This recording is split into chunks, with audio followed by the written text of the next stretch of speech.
Okay, we're going to call the meeting to order at 5:33, we'll call it. Apologize, a couple minutes late. We're having sound problems in spite of all our preparation, but we're going to persevere. Welcome everyone to the August 21st meeting of the Poetry Town Council. Tonight we'll be having a workshop and a regular town meeting. The workshop will go first. It probably run about an hour. We'll just kind of see how long it takes us. We're working on preparing our 25-26 budget. And as many of you know, we're not allowed to meet in groups of more than two outside of a public meeting. So we can't really work on this as a council unless we're sitting here in a room like this that's been announced and with people here participating. So we're going to get into the workshop in just a minute. I will call roll for quorum. Myself, Mayor Jaffe is here. Councilman Kendrick. Here. Councilwoman Hibbs. Here. Mayor Pro Tem Fowler. Here. Councilman Anderson. Here. Councilman Bryant. Here. Okay, we have a quorum, and let's see, Councilman Bryant is going to do the prayer, but first, Councilwoman Hibbs is going to do the pledge. Please join us in the Pledge of Allegiance.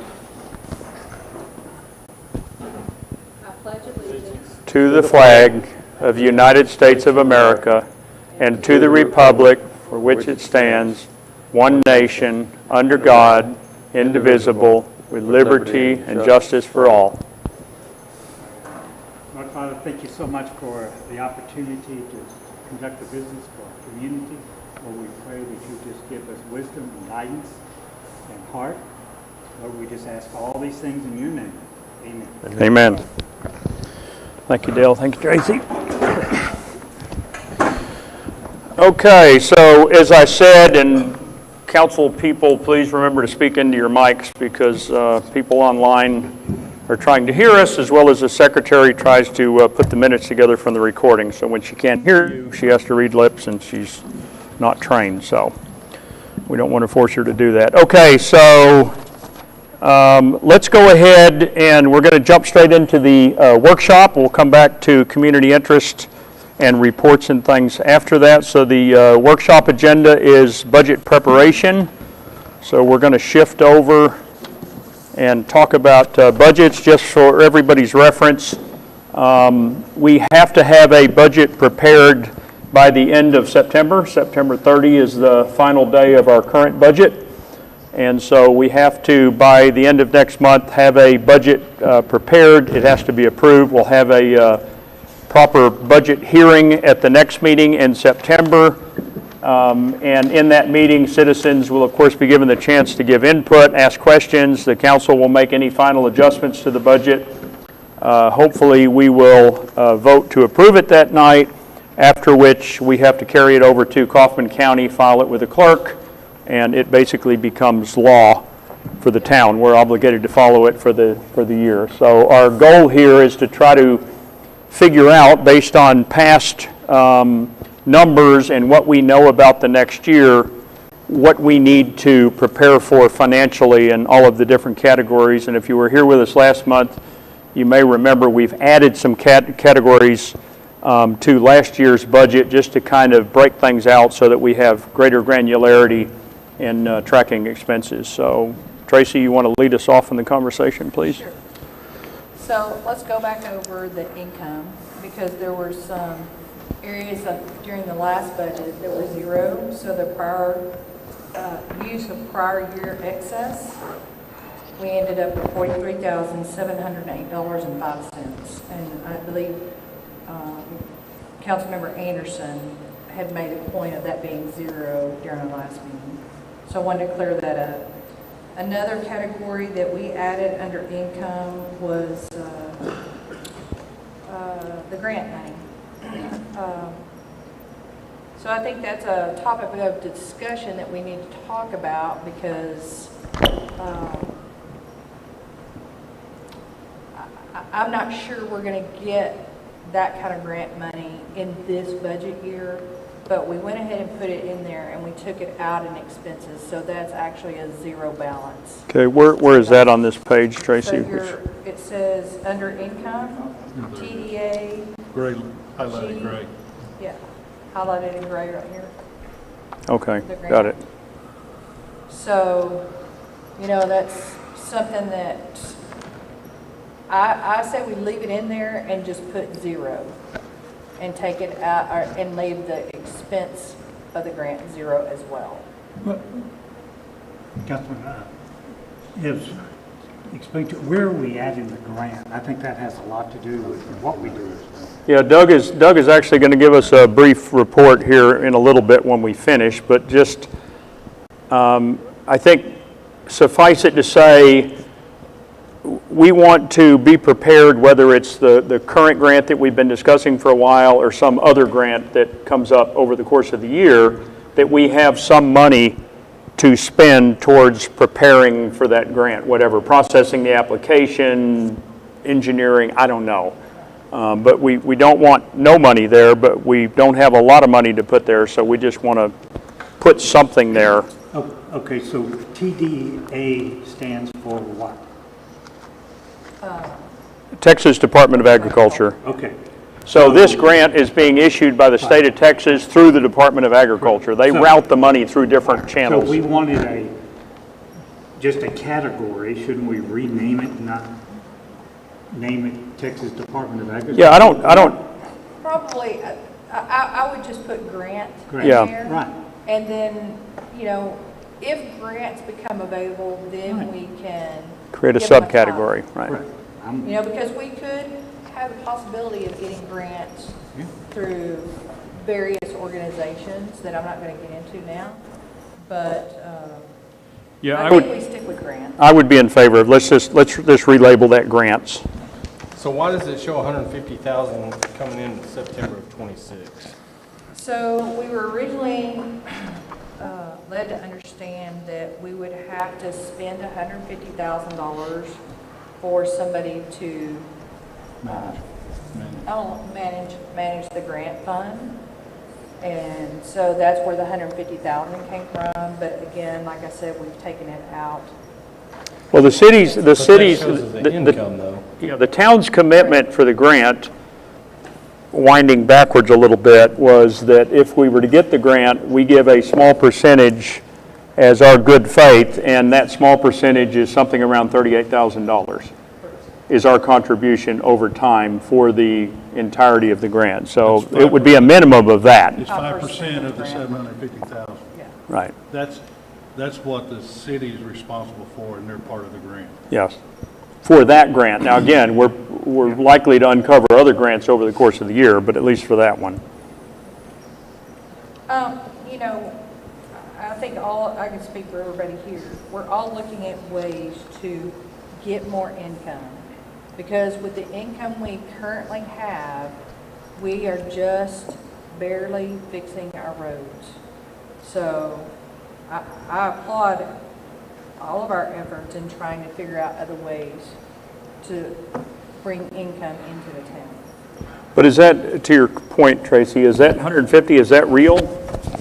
I would say no. I mean, because it's, at the end of the day, the second page, bottom right corner needs to be 0, Correct. right? We want to allocate all of these funds to some category or another. That's why I said we're basically a zero-based budget is what this is. Right? So we can have zeros in our budget. I don't like to see that, but it gives us more leniency if things, instead of going back and doing a budget amendment later on and doing an ordinance saying that we are taking in this grant money, if we leave that category at 0, then it's there in case we do need it. So I would rather see that category be 0. Suits me. I mean, we don't know. No, we don't. Maybe towards the end of the year, but not now. Yeah. But why am I not seeing it as a 0? I see Well- Well, I think you have it there, and then on the second page, you have it as a, So,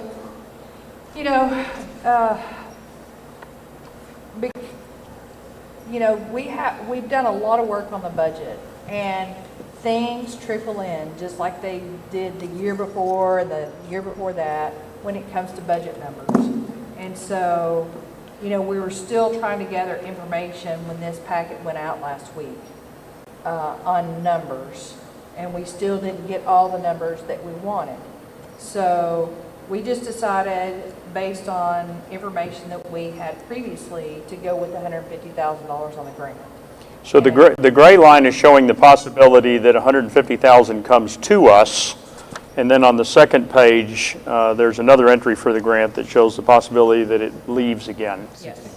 So it's a net zero, I guess, to the Yeah, budget. the 150 could have been a accumulation of estimates, if you will, Right.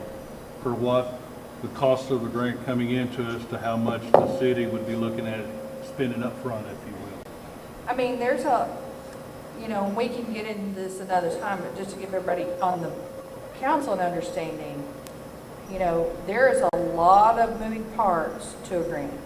There is a lot of paid people to a grant. So, those are things that we need to look at very carefully because, we are a cash-based municipality and we can get in trouble real quick with those types of incomes.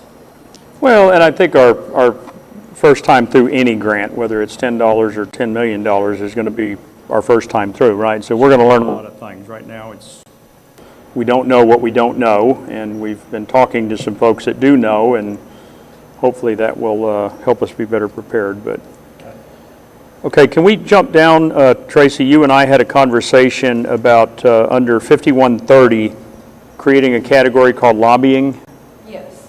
and you want to talk about that briefly? So, in January of this year, legislation passed a lobbying category for budgets this year. So, I did some digging around. I talked to the lady that actually did the budgeting class that I took through TML. So, TML is a lobbying group. So, we have to include any memberships of anybody that lobbies legislation for our benefit. Okay, that could also include Chamber of Commerce's. Now, I looked into Terrell, since we've been given that donation. They do not currently have a lobbyist, but they are part of the National Chamber of Commerce. So I made the suggestion to Mayor Jaffe that we also include that donation under the lobbying category. So that's something that we need to add to this as well. Yeah. The lobbying state addressed it as, it's a taxpayer money going toward lobbyists is the basis of that legislation that they did. So they're not saying you can't do it, they're just saying if you are putting money, taxpayer money toward a lobbyist, that you have to have it dedicated in your budget as such. So Right. that's the basis of it. Well, and I just think for tracking purposes, as granular as we can be, I think it helps us to run models and look back, and so I think it makes sense to, I mean, everybody's going to know that we're members of these organizations. That's all very public. Right. Because we vote on it as a council, but I think tracking the money, that makes a lot of sense. So you'll see money come out of the TML membership and be put under the lobbying category.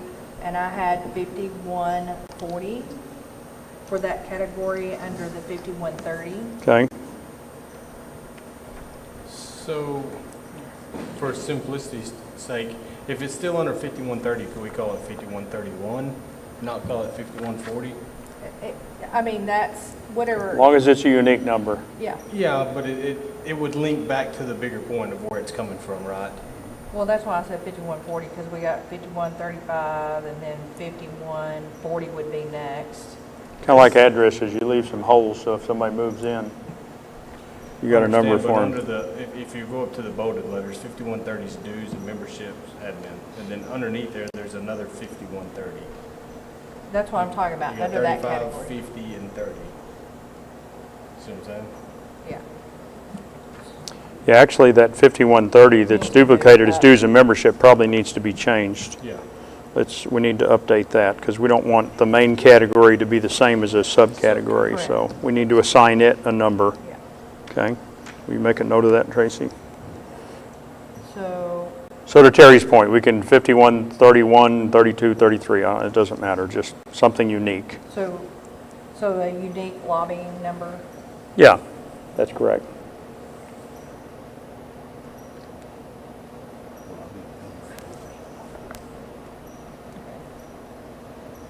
all right.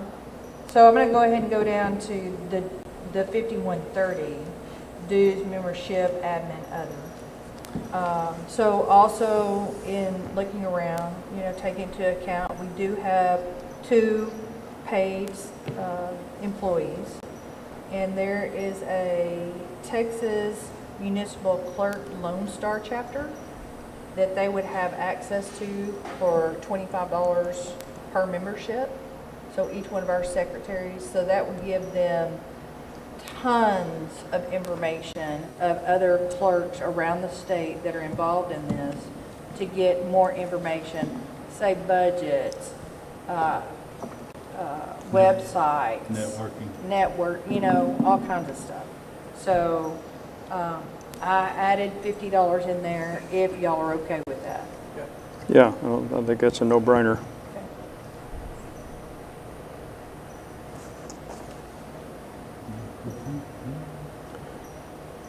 Okay, we got a big block of yellow there, right below it.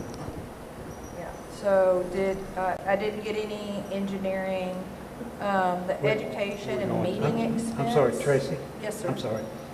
I did get a proposal today from the engineers for some of these numbers, Okay, but we need the mayor, I don't know if he had a chance to look at it, or Terry.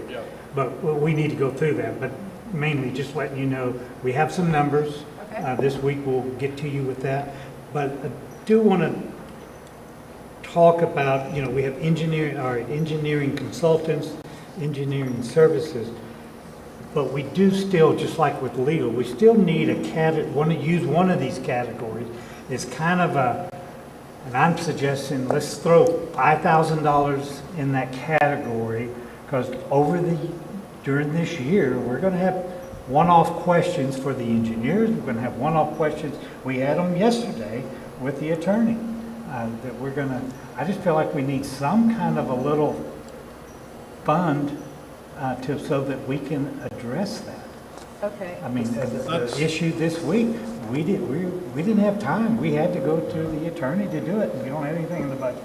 That's why it's broken down. If we put money in each one of those categories, as well known, then that still gives us the opportunity to move things around within that category during the year when things come up.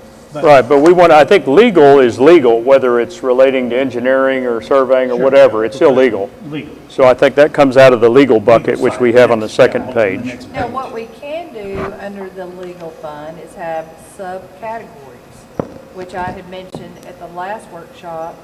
Subcategories for roads under legal, subcategories for ordinances under legal. We could go that route. I think it convolutes a lot of stuff though when you do that.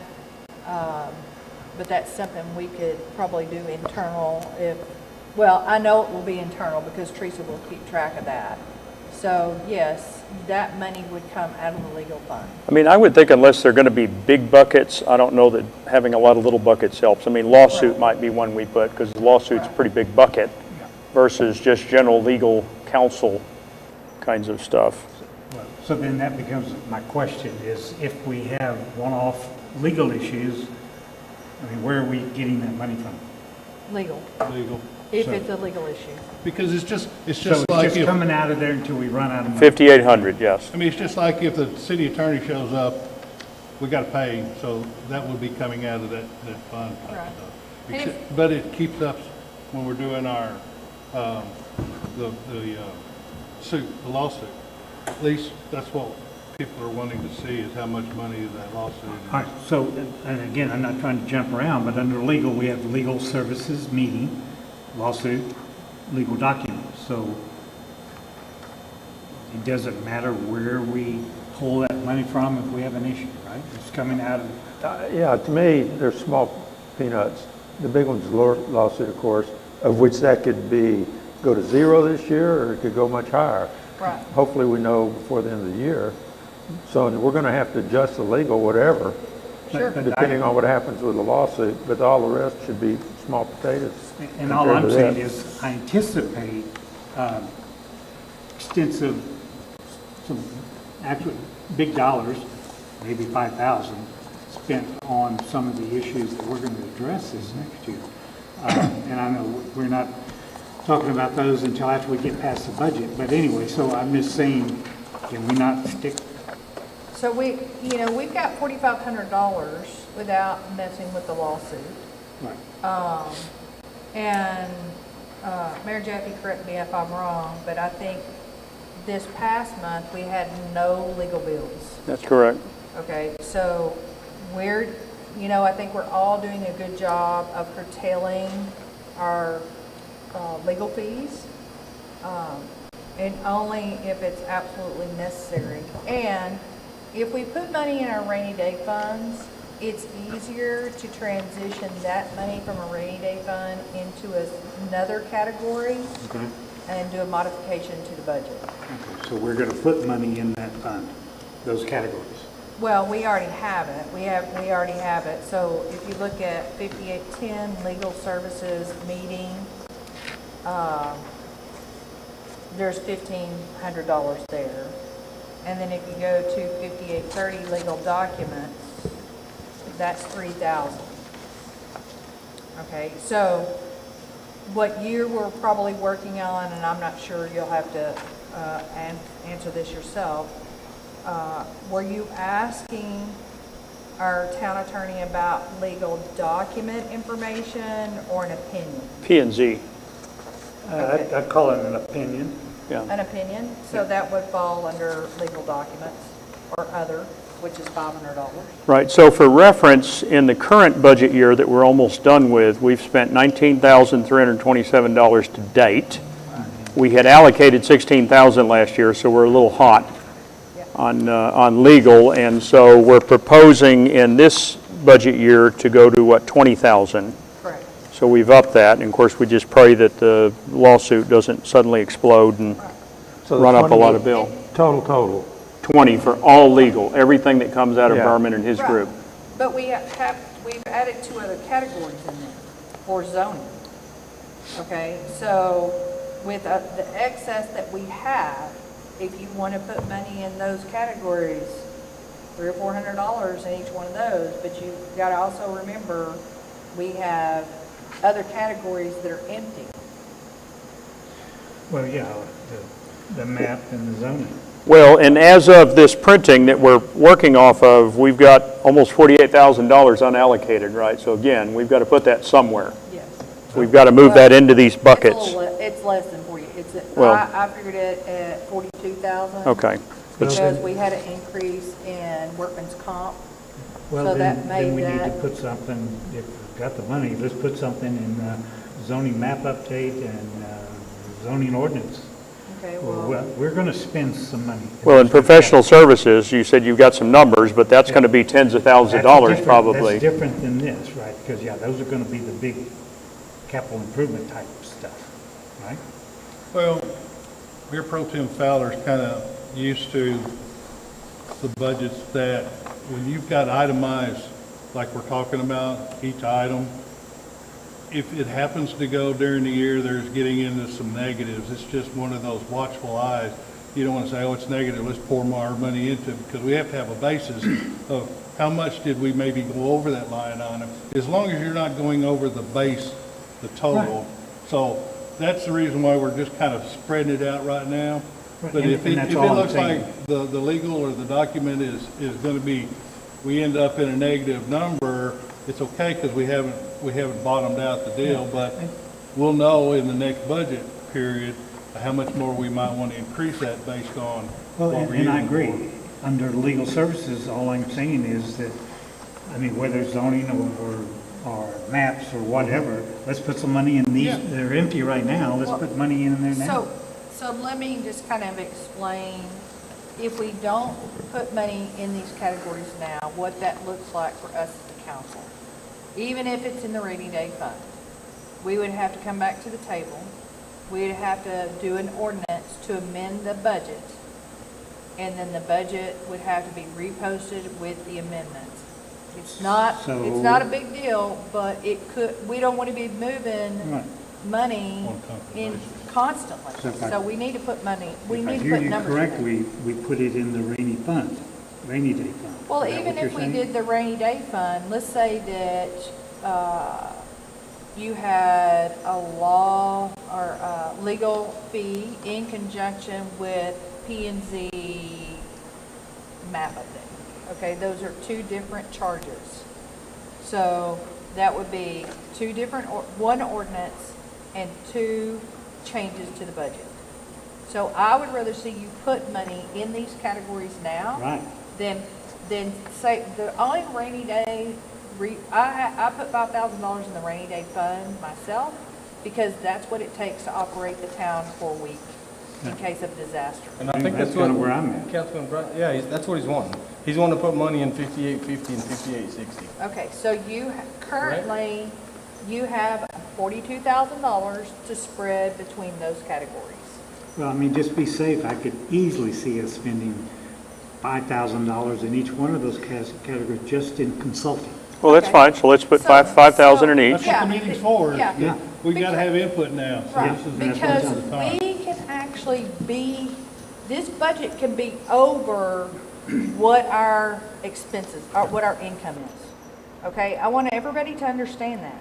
Because what we do in the background is we take that number and we gotta decide what our goals are for this coming year and next year and maybe the year after. Because once this budget's done, I will be working on the budget after this. Yeah. So this is all to set goals. Okay. But So under- what are we doing first? What's going next? Where do you want to put the bulk of the money this coming year? Or, But, yeah. but be clear, Does that make this, sense? this $10,000 has nothing to do with the engineering proposal where we've got to work on some maps and surveys and things like that. That's totally big dollar. So where's deals. that what are you talking about, $10,000? I'm not following. Just in these two categories, these are just, we will spend this on miscellaneous engineering In the legal area? in the legal area. Okay. So you Right, wanna- so we're going to put in 5850, we're going to put 5,000, and 5860, we're going to put 5,000. Correct. Okay, and then moving down, the capital expenditure road refurbishment, we need to put something in there. I guess I'm trying to visualize what's going to fall into that category. So we have Hunt County potholing and road work, we've got Coffin County potholing, road work. But those aren't capital improvements. Capital improvements is a total refurbishment of a road. Right. Or Before we part of move a off that last one, I just make sure I understand, 5860 and 5850, is that 5,000 in addition to the 20 or as part of it? Well, there's zero in it, road. right? To the 20. So that would make it It'd 30. be now, the bottom would be 30. Yeah, the bottom line will be 30 now. Okay. So yes, change it. To me, I don't know, I'm not sure we should end up with, the only zero I think we should leave on here is election because we're not having one this next year. So that truly is going to be a zero expense, but everything else needs to have something in it. Okay. Okay, I'm satisfied. So the category you're talking about, 6010. 6010. That's capital expense. That's Right, that's a expense on- big something. Yeah, it's expense on our capital infrastructure, I guess. Well, and I'm just trying to imagine, so that would be where we like hired a road contractor, Yeah, someone that other or- than the county. That or a big bridge blowout or something like that. Right. That's more than the pothole repairs. Something that's not the responsibility of the county and that the That's county right. isn't interested in So doing. like if the bridge on Well, the bridge 2434, by your house. Yeah. Yeah. They did luckily help us, but Right. they could have been easily $5,000 or $10,000 repair on that Sure. Yeah. infrastructure. Yeah. And we said it the last time, but just reiterating, the capital's for the big stuff, but when we go out and repair potholes and stuff, that's just an operation. I understand. Okay, yeah. so you want to put 10 grand in that, Gary? Well, that's what I'm thinking is I mean, 10. It definitely wouldn't hurt. I mean, Yeah, let's put 10 in there for this, and if we need to take it back, So I get the right one, which category is that? it's 6010, it's the yellow line in the middle of the page, You put 10,000 in? 10,000. So that brings that to 110,000 for the category for the, Now, if I read it right, it was, last year was 148,000 where you at? on the equivalent of capital road expense. What we have budgeted, Capital road 148, refurbishment. 839. Yeah, 148, 839, that's correct. okay? And so we're saying now it's going to be, we're estimating 110,000. Well, yeah, but we only, let's see, we only spent 65,000 Yeah, to date. Now, admittedly, we could always do more road work. I mean, it's just timing and well, yeah, we all know that, yeah. so, Okay, yeah, we gave it almost 150,000. We're talking about giving it 110,000, but, you know, that's one that if we had to dip into the rainy day, I wouldn't be ashamed to do an amendment. And if we get a real good opportunity to repave a road at a good price. And of course, that needs to line up with our encumbered income as well, right? Because that money can only go towards roads. Now, Mike, I want to ask you, since, you know, we put the 10,000 in each, or 5,000 in each county ILA, which gave us, was it 30,000? Yeah, And it's how going to much be a of that- total of 30. How much of that have we spent? No, Does that wait a minute. include- Well, actually, I'll give a report later, but Hunt County, we've spent zero of it because we had a $4,000 credit for the big paving job they did 6 months ago where there was some confusion over, they paved some road that really wasn't ours.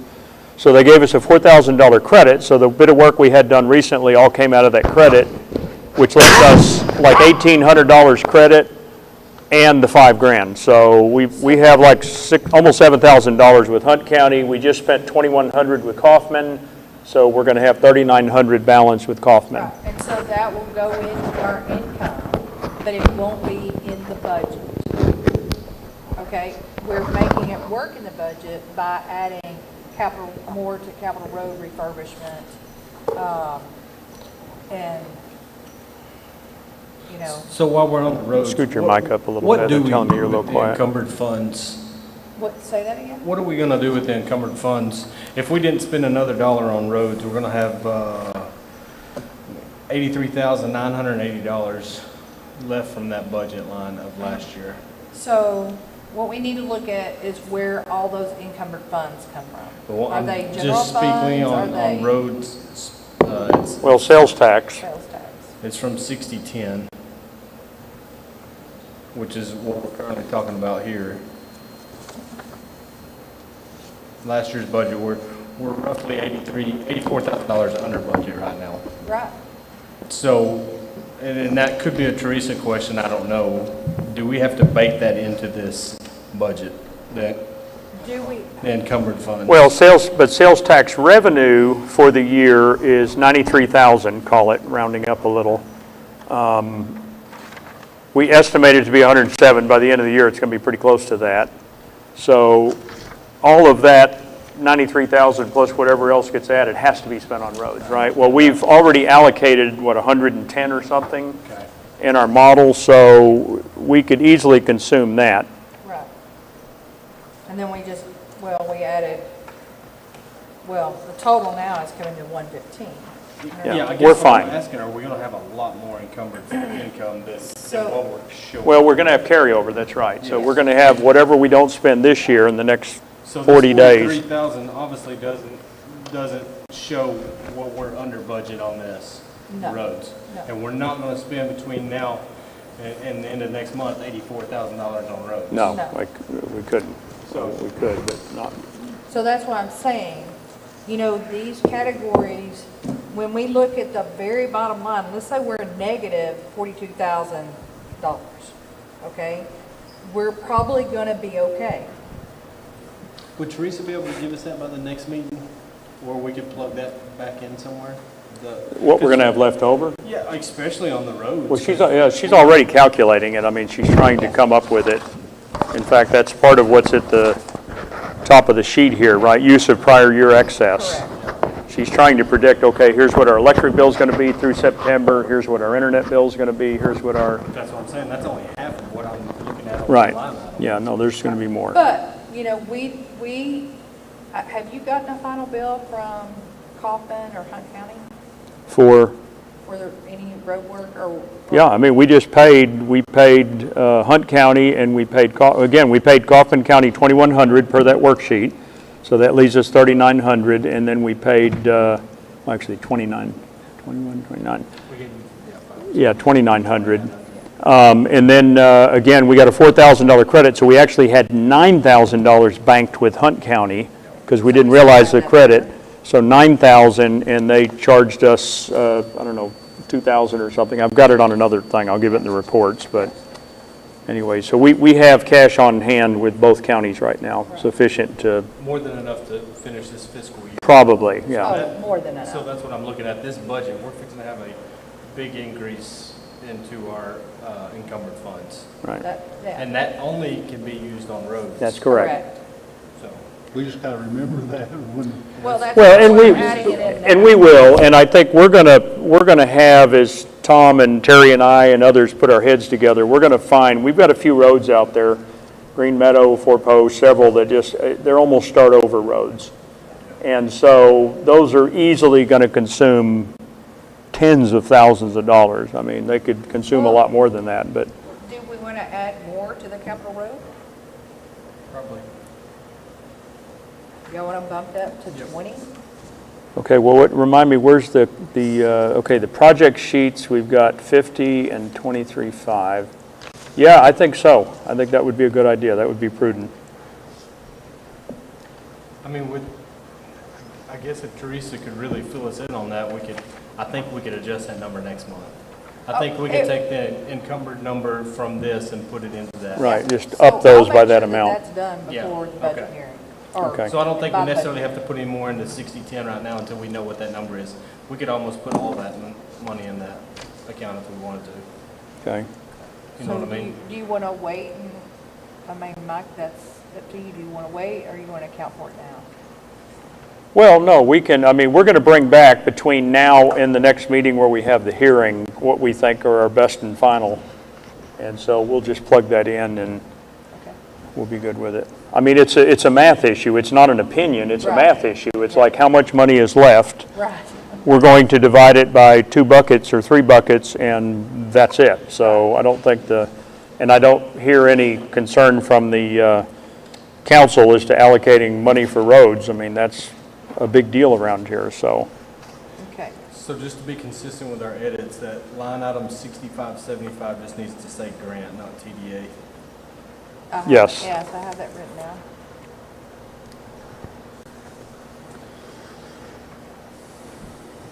So how much did it go up? We didn't do this time. All right, so let's go back to professional services. And we have this education and management expense. Education and management expense, I think we should put some money in there. I was suggesting $400 because each class that we take with TML is an average of $45. So that would give us access to. What account number? Yeah, give us a number here. 5,500. 5,500 on the front page. Okay, got it. Okay, so it's at the top of the yellow block at the bottom. So. Yeah, I agree with that. I think we've purchased a couple of TML classes. They've been good. The nice thing is you spend $40 and every person associated with the town is allowed to watch it. So we really get a lot of benefit from So it. they just had their conference for newbies. It is now available online. It's $95. You know, so we could take that during this coming budget year, and that, there's part of our money right there. So what are you proposing, dollars? I was proposing 400. Oh, let's put 1,000. Yeah, let's put 1,000 in there. 1,000 doesn't go very far. And if we don't, we'll try not to spend it all, but let's have it. Yeah, okay. So 1K. That's a lot of education.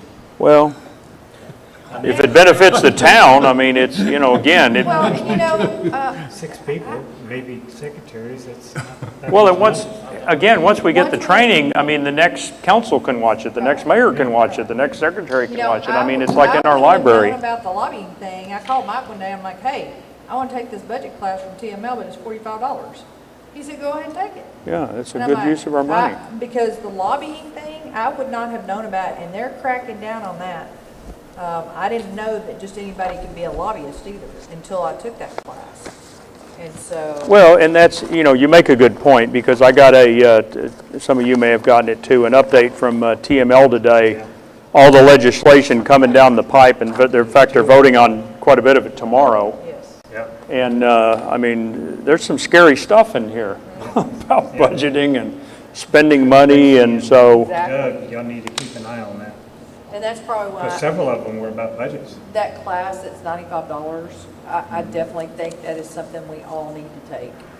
Because there's a lot about finance on there, just all kind of parliamentary rules and procedures, stuff like that. got it. All right, got that one. So let's- Okay, so the big block, 5,600, Dale, you've got some numbers, so we'll, between now and the next meeting, we'll add those in, right? You feel good about them for engineering? ETJ removal, I guess that's the map updates, et I got cetera. numbers for that. He's just gonna plug in what. Okay. Tom, you got anything? You haven't thrown in much. You got anything you want to make sure is in there? No, I'm good. You good? I like the idea of generally keeping broad categories, not detail. Right, Because Yes. it gives, as Tracy said, you don't have to come back in and make changes. right. You can always shift within it. And the fact that we, you know, we watch what we're spending through the checks and everything else as the time goes on, you kind of know that anyway, so. Well, that's what I feel like. I feel like we can go back through invoices if we want to get detail, If we had. like how many of the legal dollars went to this. We can go back through those invoices. We don't lose that detail. We just don't necessarily break it out in here and drive ourselves nuts I mean, with, it's kind of I like mean, the road it- funds, we spend it through a lot of roads, but we don't break out each road. right. So why break out others too? Yeah. And that's what we're trying to Yeah. accomplish, so we can keep up with Yeah, where the money's I going. agree. Right. You know, and if you look at where we were as far as money goes in the bank from May of this year to now, it's increased, not substantially, but increased considerably from the year before. So, you know, I think we're doing a very good job of trying to manage the money for the town. Okay, are we done with the budget? Here, put $1,000 up, $1,000 or Okay. So emergency management, 6,600.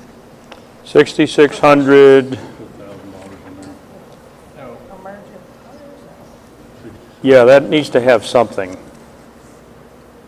How much, Doug? You're saying 1,000? Yes, sir. Okay. Yes, sir. what's that number? Here. Oh, okay, so, Oh, Where you at? Flip it over. 6,600 deal. Yeah, Not above rainy day. it's in the yellow at the bottom of the second page. Okay. so $1,000 in there. What do you, give us without going into detail, I mean, what kind of dollars, so we can make sure you're not cheaping yourself out here? What are you going to spend it on, or what are we going to spend it on? Right now, it's probably documentation, getting material, trying to put some stuff together. They call it GoPack, so that if we ever had a call amongst the council people, anyone there today, they've got information that they can refer to. You know, some of it we can get from the county, so, and we're going to certainly take advantage of that. But it's mostly certain documentations and stuff.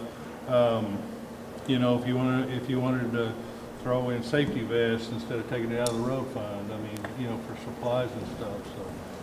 What is, if I had any comment, I would be inclined to say 1,000 might be a little low, I might, Well, but I'm not sure what we're buying. You know, if it's traffic cones and vests, $1,000 goes a long ways. If you're having to buy some kind of material, of course, if it's training, I guess it goes to the training bucket. And that would be some of it as well. There's some classes, I think, that council probably, I'm not going to say required to take, but there'll be some classes that council may look at taking too for emergency management and things like that, because, you know, we're going to adopt NIMS, and so that's material in itself. And, you know, one of the things that are coming out of the South Texas flooding is there was people down there, but nobody really knew what direction to go in. So Right. this is just part of trying to get that type of direction, and whether it be in a document or whatever. Well, the other thing that I was discussing with Doug when we were talking about this category, you know, if we had a major storm and we had to go rent a piece of equipment, that's gonna cost us $300 to $500 a day. Oh, yeah, at So, least. at least. Well, if you had to, Yeah. clear roads or something, let's say you Yeah. had to get skid steers or Yeah. high lifts or whatever, or Right. bucket trucks or, And So- one other thing, I've looked kind of been beating around and tell me your opinion. Communication is going to be a big part of it. Yeah. And I've kind of looked at some of those, not CB radios, what are they? Both Yeah. bands. Ham radio? Ham radios, Right. and they're getting pretty reasonably cheap. Yeah. I mean, at some point, you know, even if we bought them ourselves and maybe the town subsidized part of it or something. let's put 5,000 in there. Good. Let's put 5,000 just in case. I'd rather overshoot it than under if we end up, because, you know, praise God, we've not had any huge natural disasters around here, but it could happen. We're headed into the storm season, and I don't want us to be flat-footed. So that's If it happens. 6,600, category 6. That's correct. Add 5,000. Yeah, that sounds fine. You know, some of that, if we have to spend it on the up end, we can get reimbursements back Right. in some categories. Yep. So the rainy day severe weather is where I put that $5,000. Do you want to put it in the other fund and leave that one zero? You want to split it between the two? Well, I just put it under emergency management, but that was before I looked down and saw severe weather. I don't know. If you use your argument, we're better putting it in that I just 6,600. want you to remember, it takes $5,000 a week to run the town. If the town blew away tomorrow in a storm, we're gonna be slow getting mail. We're gonna be, I have to get internet back up. So normal cities, it takes about 24 to 72 hours to get the town back up and running, Plus personnel. plus personnel. Okay, well, I was thinking emergency management, like Dale said, buying handheld radios and other equipment. David, we're hearing there's no live feed. Did something pause? Okay. Okay, David said it's streaming.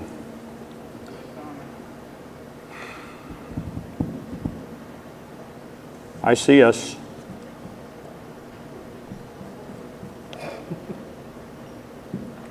Secretary Hamilton.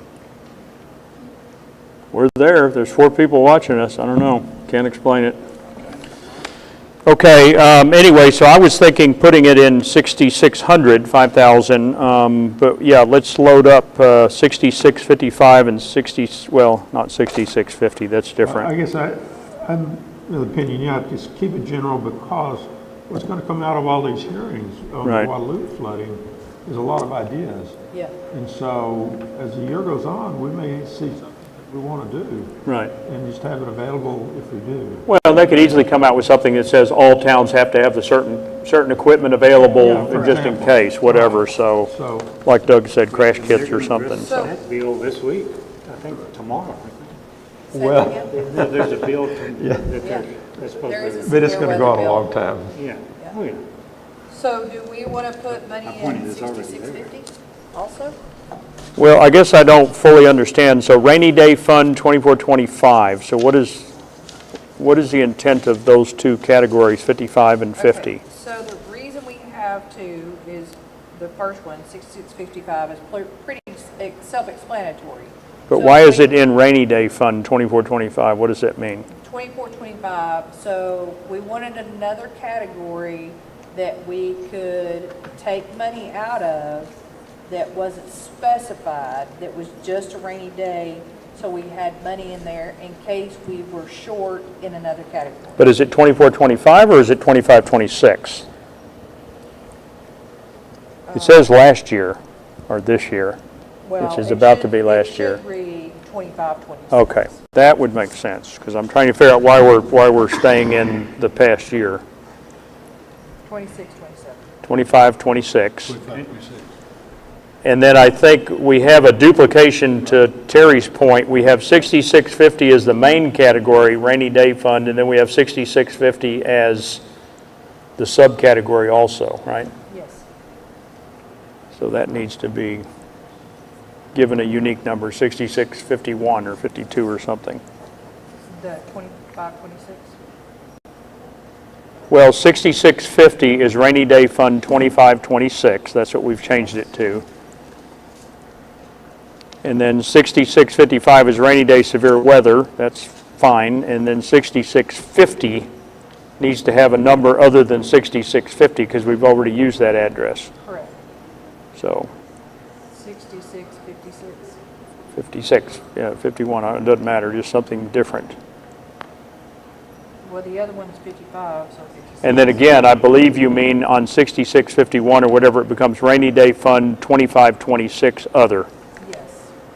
So we need to correct that.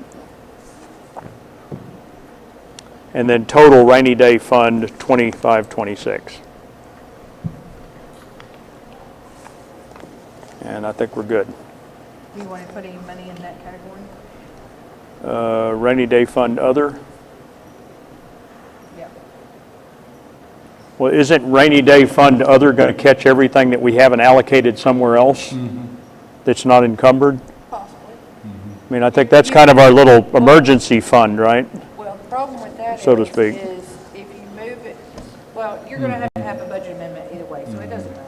I mean, I think we've discussed in past council, Terry, you may or Tom remember that there was some advice out there that says you should keep a certain percentage of your revenue in a rainy day fund just in case, right, as an emergency fund. So Yep. I think that needs to be a sizable bucket that's made up of what we don't consume elsewhere. Well, yeah, and then by default, what we don't, you know, any surplus we have, and, It all flows to there, and that makes this bottom number 0. yeah, exactly. So anything that we have left over, but we're not going to have anything left over. Right. Just make sure it's not encumbered. It's the money that's other than sales tax. So let's take 10% or 3% of our total income. Less Okay. than 150,000. Say that again? Let's take 3% of the total income less than 150,000. So that was 472, 488, so 420. What percentage are you saying? 3%. 3%. And that number is just, you just made it up, or? Well, CPI, That's Okay. 9,600. yeah. No, it's got to be more than that. That's not enough.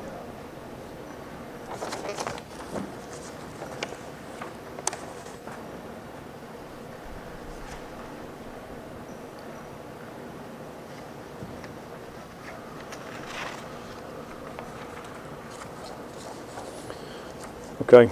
10% is 3,200. No, it's going to be 10%. It's going to be like, 10% is too low too. yeah, well, let's plug all the other numbers in and see how much is left. Okay. That's what goes in there. Whatever's left over goes there. And to your point, we try not to have to amend ourselves to death because we keep running out, but we have to, we have to.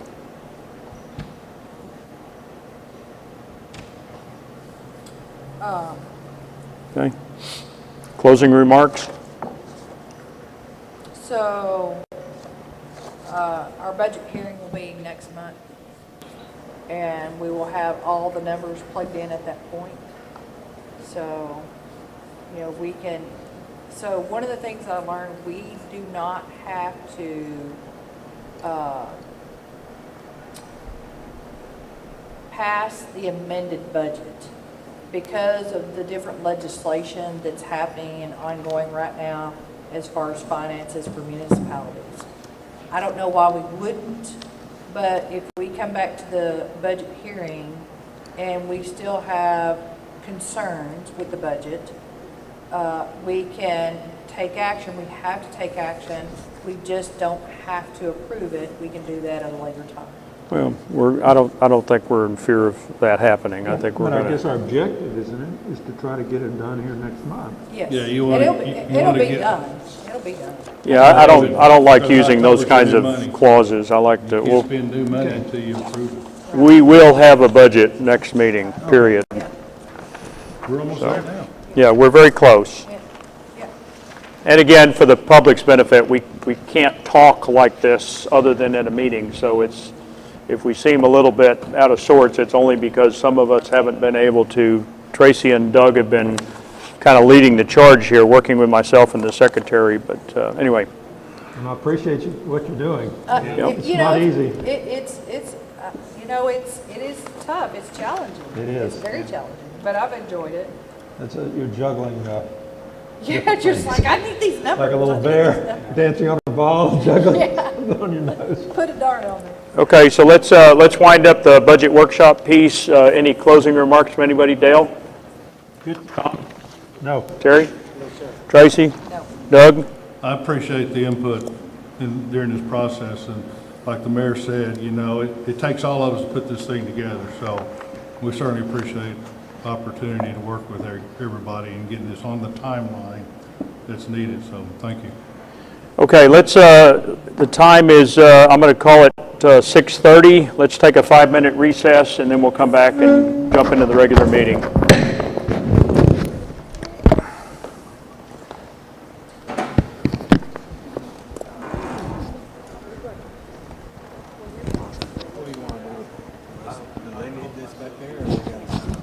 Is that the only one that signed up? Oh, no, don't worry about that. They've got another one. That's not the real one. I'm gonna take this to Amy and pass it back off. Hey, Robin? What? Yes. Okay. Yeah. Your microphone's cutting in and out. This pack worked beautifully all day today. I can't believe it's not working. I mean, you even tested it earlier and it worked. Tracy's got to pull this microphone up here. We cannot hear it. When she drops her head down, we cannot hear her. Run for mayor. I'm just trying to do the sound thing. I'm waving.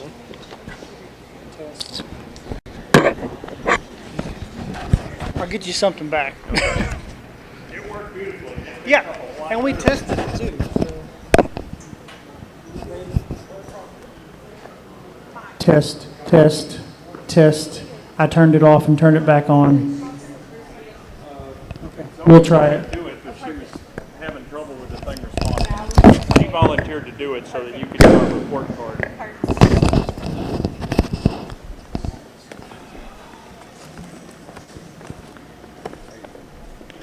Test, test, red. Podium. Podium. Brought their electric. 1, 2, 3. I'm glad they're the guinea pig for it. Turn off, turn back on. It's just expensive to get it rigged up. It's over $100,000. Try again. Oh, yeah, I that bet. I bet. Test, test, test. 1, 2, 3. Yeah, it's a show for the Okay. city. Leave it on or turn it off? It's easy. I'll leave it on.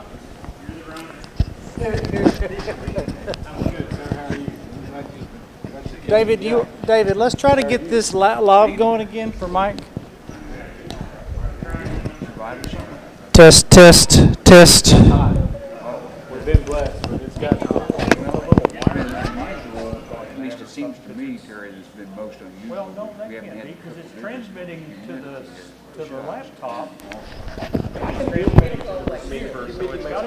Test, test, test, test.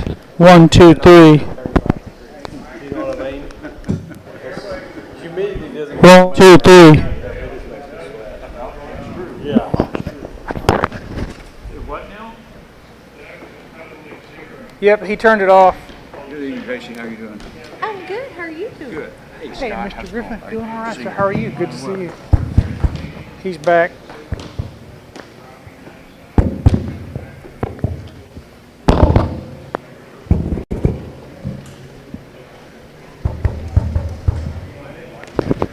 Test. I don't know. This ain't syncing. I ain't Bluetoothing today. That's what Mike said. Well, probably because everybody's got their stuff.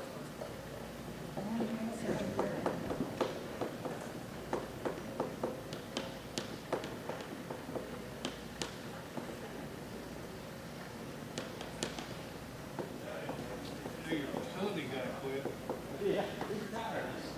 Yeah.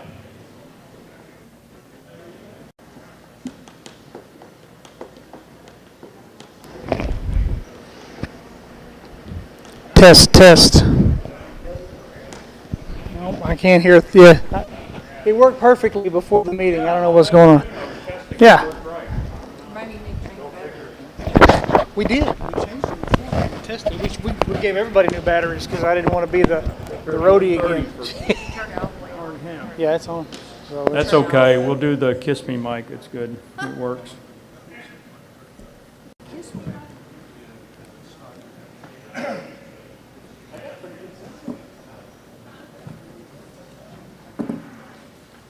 Okay, so Amy, you're doing our report card. You're going to keep track of, okay, when we come back.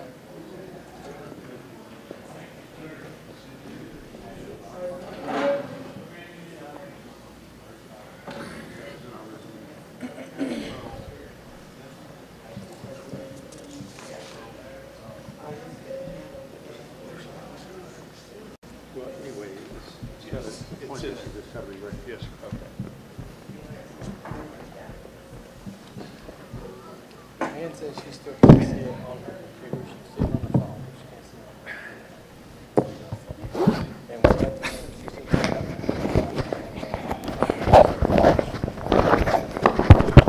One more try. One more try. August 31st? One more try. Okay. Hey, Scott. Okay, everybody back? Okay. 2 taps, we're back in session. It is 6:35. This is the August 21st regular town council meeting for the town of Poetry. We're going to jump back in to item C on the agenda, if you're following along, items of community interest. And in no particular order, want to express our appreciation to Kaufman County Precinct 3 road crew. That's Kelly Lane and his team for the work that they've been doing for us on potholing and road edge repair. Thank you to Kaufman County Precinct 3 Constable. A meeting or two back, we had a number of citizens sign a petition that were concerned about, am I doing something?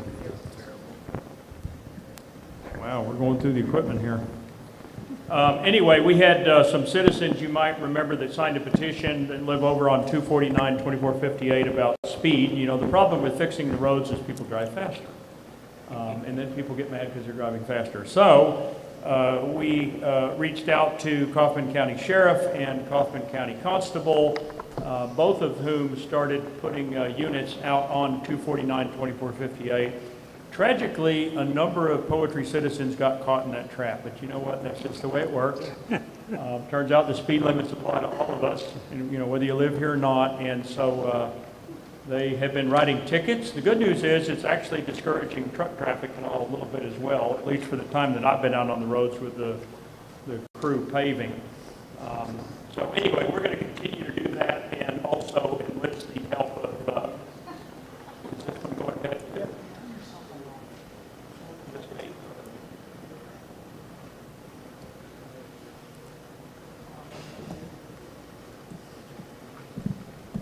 No, it could be my hair. Well, I don't know. It could be my hair days. Okay, anyway, we're going to talk with the Hunt County Sheriff and Constable, and I've already reached out to Rockwall as well, and just see just how much attention we can get up and down that little strip of road, because it has become the Rockwall Outer Loop, and we're just not real excited about that, because they're wearing out our road, and they're not paying us anything towards the upkeep of it. Also, just on that topic, careful driving up and down 1565, because that's going to start getting worked as well. So if you're one of those people that likes to do 90 miles an hour through the bottom, you may want to rethink that, because that's an expensive ticket. Also, again, thank you to Kaufman County Sheriff Brian Beavers. Again, they're putting patrols out of 249. Thank you to Becky Carter, who lives right next to Town Hall, for volunteering to water the landscaping at Town Hall. It was starting to look a little peaked with the hot weather and dry that we've had, so thank you very much to her for stepping up and offering help. I'm not doing anything. I can hear myself going in and out. Of course, thank you to David Mard for doing the best he can with our sound, because apparently that's more challenging than I realized. And thank you to Scott Moore and Zoe Lahue for helping with all the setup every month. Really appreciate that. And of course, PCCS for hosting us. Okay, jumping into reports. We've already been talking a little bit about the P&L, looking at some of our numbers. We have, again, this package of financials will be in every meeting packet going forward. If somebody wants to add something, we can talk about that, but this is kind of the new standard.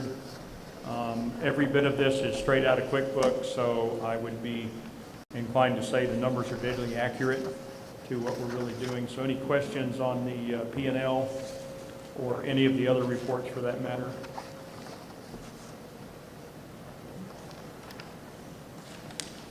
Okay. Hearing none. Roads and traffic update. Okay, I already gave a little bit of a sneak peek into that. We had two outstanding project sheets, one with Kaufman and one with Hunt. The Hunt County sheet has been completed. That was for potholing and edge repair. That was on 2434, 2426, 2326, 2400, 2458, 2452, 2454, and 2456. We consumed 29.08 tons of asphalt for a total project cost of $2,471.80. We're being charged $85 a ton for the asphalt. I think when we were buying it in our own trailers, we were paying a little over $100 a ton. So we're actually getting it at the county's cost, which is an incredible deal. And none of us had to go risk our lives standing in the road while the trucks fly by. So anyway, very happy with that. On the Kaufman County worksheet, that was to do shoulder and pothole repair on 249, and it also did the little side road there where the culvert problem was. We fixed that little intersection there, as well as opened up the culvert that Obi brought to our attention. We actually found it. It was like looking for gold. It was buried. But we found that, and while Kaufman County was out there with their backhoe, they cleared that culvert for us, so we look forward to less flooding on 249. Anyway, the total of that project was $2,100, and basically that took care of 249 from the Hunt County line all the way to 986. And I worked with them on each and every day that they were out there, and they did a good job. I mean, for what it is. They didn't repave the road, they didn't rebuild it, but it's much more drivable. And so now I look forward to more and more reports that people are speeding, but that's okay because they're getting tickets, so they'll hopefully catch on and slow down. Okay, so moving on, let's see, we're going to add, and I don't know who to give credit for this. Doug brought it to me, but then I heard somebody might have given it to Doug. No matter, wasn't my idea, but I think it's a great one. That each month at our meetings, our regular meetings, we provide just a few minutes of update from each of the council members and myself as to what it is we're working on, because I'm sure you don't think we only work when we come here for a couple of hours each month, but you know, I think it's helpful maybe for you to understand the various projects that we are individually working on or working on in clubs of two, just so you know we're doing things, and you can you know, give us input if that's appropriate. So I will go first, and Doug, you're up next. We'll just kind of go left to right, so you'll be after I go. As for me, I've been focused on a number of things. One, I've been focused on the kind of the back office, call it, the town hall, the secretaries, the production of packets, the production of ordinances, resolutions, and just trying to kind of standardize a lot of that stuff so that we become more of a machine where you turn a crank and things just kind of pop out, right? So each month it's not a run around with your, crazy like trying to figure things out. Everything is just a little bit more structured, a little more organized. And I think with the help of the two secretaries, Teresa and Ann, I think we're making good progress on that. And so I'm going to continue to work on that. And even to the extent, I was talking to Ann the other day, and this is just a, maturing thing, but, when we produce documents, there's like 1 billion fonts, and some of them are really clever and fun and all that, but we kind of need to pick one, and everything we produce uses the same font and the same print size and all of that. So we're going to standardize all the way down to margins, everything, just so what we produce has a kind of a standard look and feel. The other thing I've been spending a lot of time on is responding to citizens, right? So whether it's a road report, a neighbor complaint, a culvert problem, a tree limb falling on something, trying to be very responsive. Most citizens I get back to within a matter of hours, no more than a day or so. Terry helps, other people have helped. Dale Bryan has been a big help. So just kind of fielding those calls so that people know that, hey, we're here, we answer the phone, and we get back to you as quick as we can. May or may not have the answer you want, but we respond. Roads is a big deal. If I don't do anything and we don't do anything for the next 2 years to stay on top of the roads, I think we'll keep a lot of people happy because roads are a real challenge. So working on that, and I still don't have any great answers on how we're going to solve all the road problems, but we're trying to at least keep them passable, stay on top of them, and continue the relationships with our two counties. And I guess a number of other things, but I'm not going to go into detail necessarily. I don't want to run this thing out. Doug? Thank you, Mayor. As we talked about the budget, that's been a very time-consuming, a lot of work for Tracy and I to go through all this, and so been and hopefully finishing that up. Emergency management is kind of a compound of things that I'm working on at Town Hall on the website with the help of the mayor.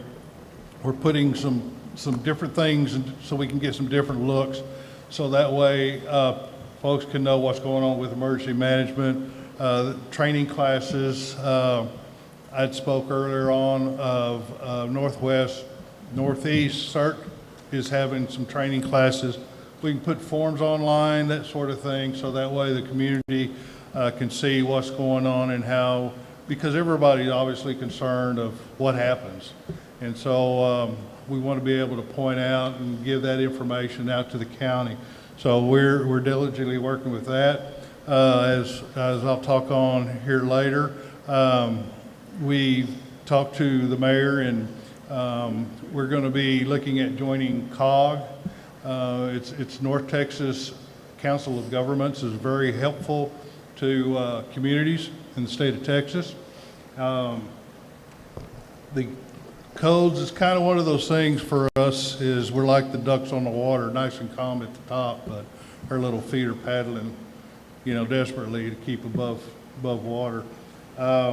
So there are some things in preparedness of when the time comes or when the community is ready.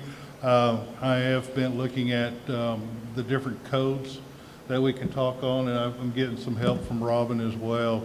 Just putting information together. A lot of things that we are trying to accomplish takes a lot of research, and it takes time. So I know a lot of folks, and this is one of the reasons that I appreciate the mayor bringing it up and giving us opportunity.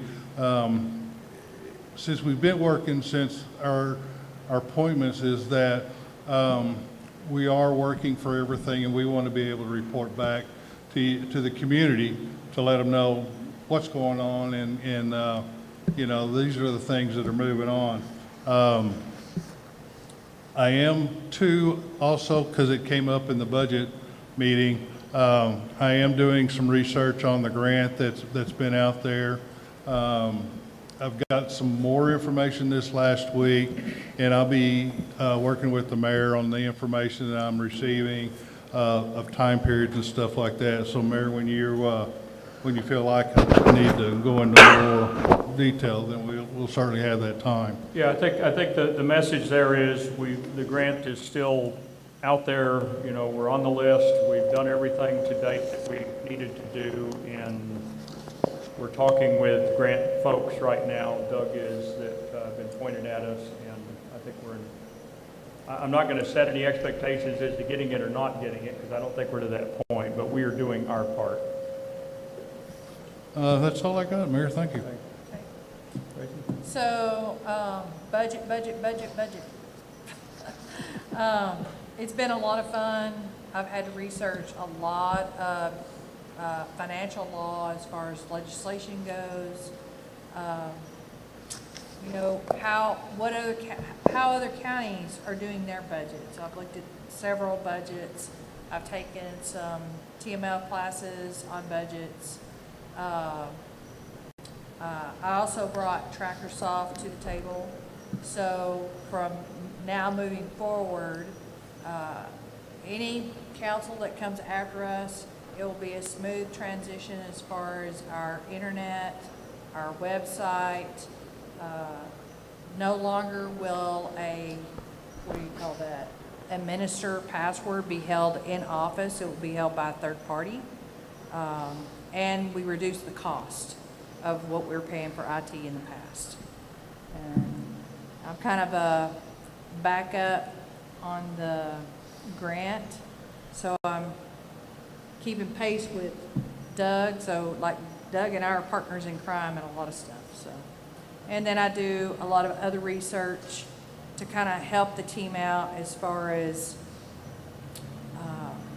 planning and zoning. You know, different things that I see. I look at North Texas COG. I look at TML. I mean, there's so many things, you know, the Lone Star chapter for the secretaries to be involved with. So there's a lot of work that goes on behind the scenes that you might not necessarily see, but it's getting done. Thank you. You're good. Mayor Pro Tem? I do a lot of reading. I get questions from Tracy quite often, and I think it's good. She's always come to me, and we've had some good conversations. So I find myself doing a lot of research because I don't want to give wrong answers. But this month specifically, just reviewing a lot of documents, some training classes that they talked about that we purchased. I do a lot of training on my own as well. Reviewing documents you're going to see tonight that Councilman Anderson put together, the code of conduct. Dell and I had the meeting over the phone with the engineers, kind of steered that direction of what we were looking for numbers, and it's kind of been a slow process getting back to us, but and I fielded a lot of conversations from citizens. Some of you are out here tonight. I get a lot of phone calls, and then working with the county commissioners, I already had a great relationship with Kelly, and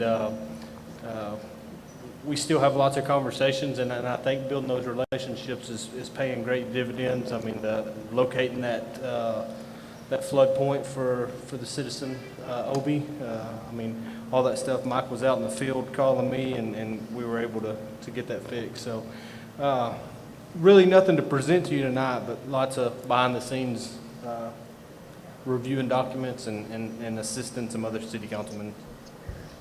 Good. Tom?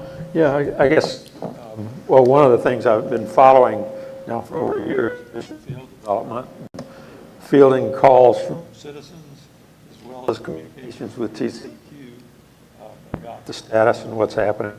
And as of yet, well, there's still a lot of unanswered questions. And last month, of course, I was following the Jesus Cruz Monzi trial and all the hearings and with that, but that's, we think, is over now.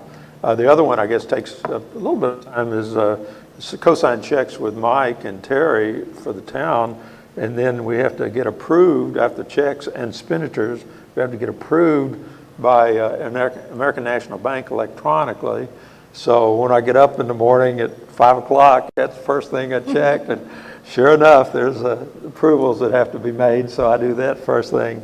And American National Bank has been real good because they did have some problems lately that they switched their system. So we pretty well got that taken care of now, and I think it should be working okay. Other than that, I guess I made some door repairs. We're sticking at the town hall on 2 doors, so that's probably more useful than anything that I did this month.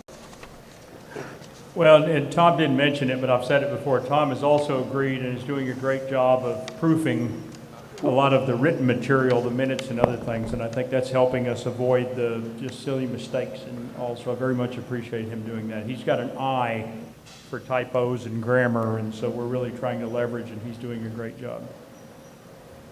Dale? Okay, of course, one of my big projects has been street signs. Into the mic, close. Street signs, and I've circulated a survey of all of the street signs in Hunt County, each intersection. Now, this is just basically your stop sign and your street numbered signs.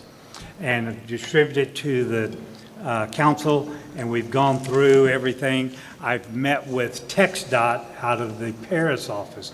Understand we straddle 2 TxDOT districts. Kaufman County is managed by the Dallas district. Hunt County is managed by the Paris district. And I've gone out to Paris, met with the engineer and his staff, and kind of told them about poetry. I took them a map, took the works on the street signs that I've done, gave them to them and all of the data, had a real good meeting with them, and they showed me the proposal and what they're going to be doing.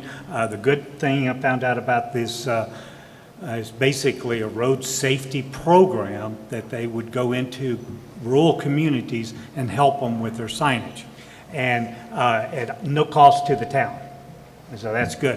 What they're going to do is going to install the sign. They don't do it. They put it out to a third party, and they will come in and install the signage to TxDOT standards, if that makes sense. Of course, we've already purchased everything in blue.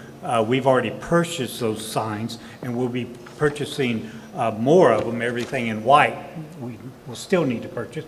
And their word was, don't buy any more signs. We'll take care of that.